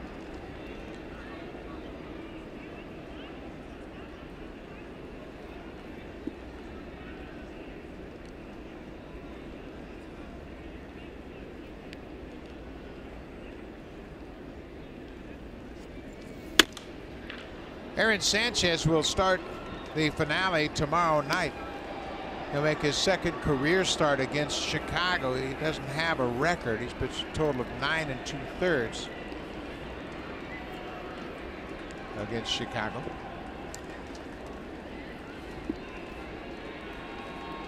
I thought he looked great his first time out. Followed up that start by Jay Happ by pitching into the 6th inning against New York. 5 2/3. He was charged with 4 earned runs on 8 hits, but I think he just had a little bit of adrenaline going. His ball got up in the zone a bit later on. Got tired in that 6th inning. Luke knocks it down, and he'll go to first as Abreu is retired. 2 away. 9th inning. Blue Jays looking for their 4th straight win. They lost the first 2 games to the Yankees, and all the fans are going, oh no, we don't have a chance. Things turn around quickly. Anytime you have the kind of starting staff the Blue Jays have, you're going to be in a lot of ball games. Yeah, Gibby was talking about that today, about that, you know, hey, our starters give us a chance every single night. We mentioned the Garcia at bat, and indeed it has changed to an infield single and an error on the pitcher that allows Garcia to end up at second, so he gets his 3rd hit of the night.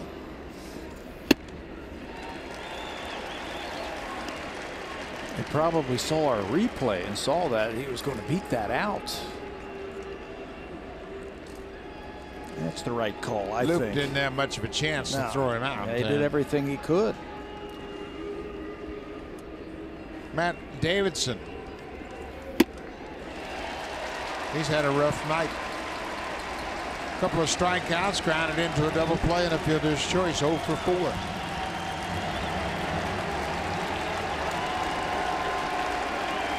Blue Jays split the 4-game series against the Yankees. They, with a win now, will win this series against the White Sox. Strike 3 called. Jerry Lane calls out Davidson for the final out of the ball game, and the Blue Jays win a big one. A laugher, 14-5. They were clicking on all cylinders tonight. They got the pitching from Jay Happ, 9 strikeouts, 5 in the 3rd inning. They turn it over the bullpen. They just give up 3 hits. Another strikeout for the pitchers, and then the hitters turned it on late. 7 big runs in that 8th inning to blow this one wide open. Big game, 14 runs on 15 hits. The Blue Jays offense really coming around. We'll see you tomorrow night. Thanks for watching. The Blue Jays win at 14-5. Here's Sportsnet Central with Ken and Ivanka.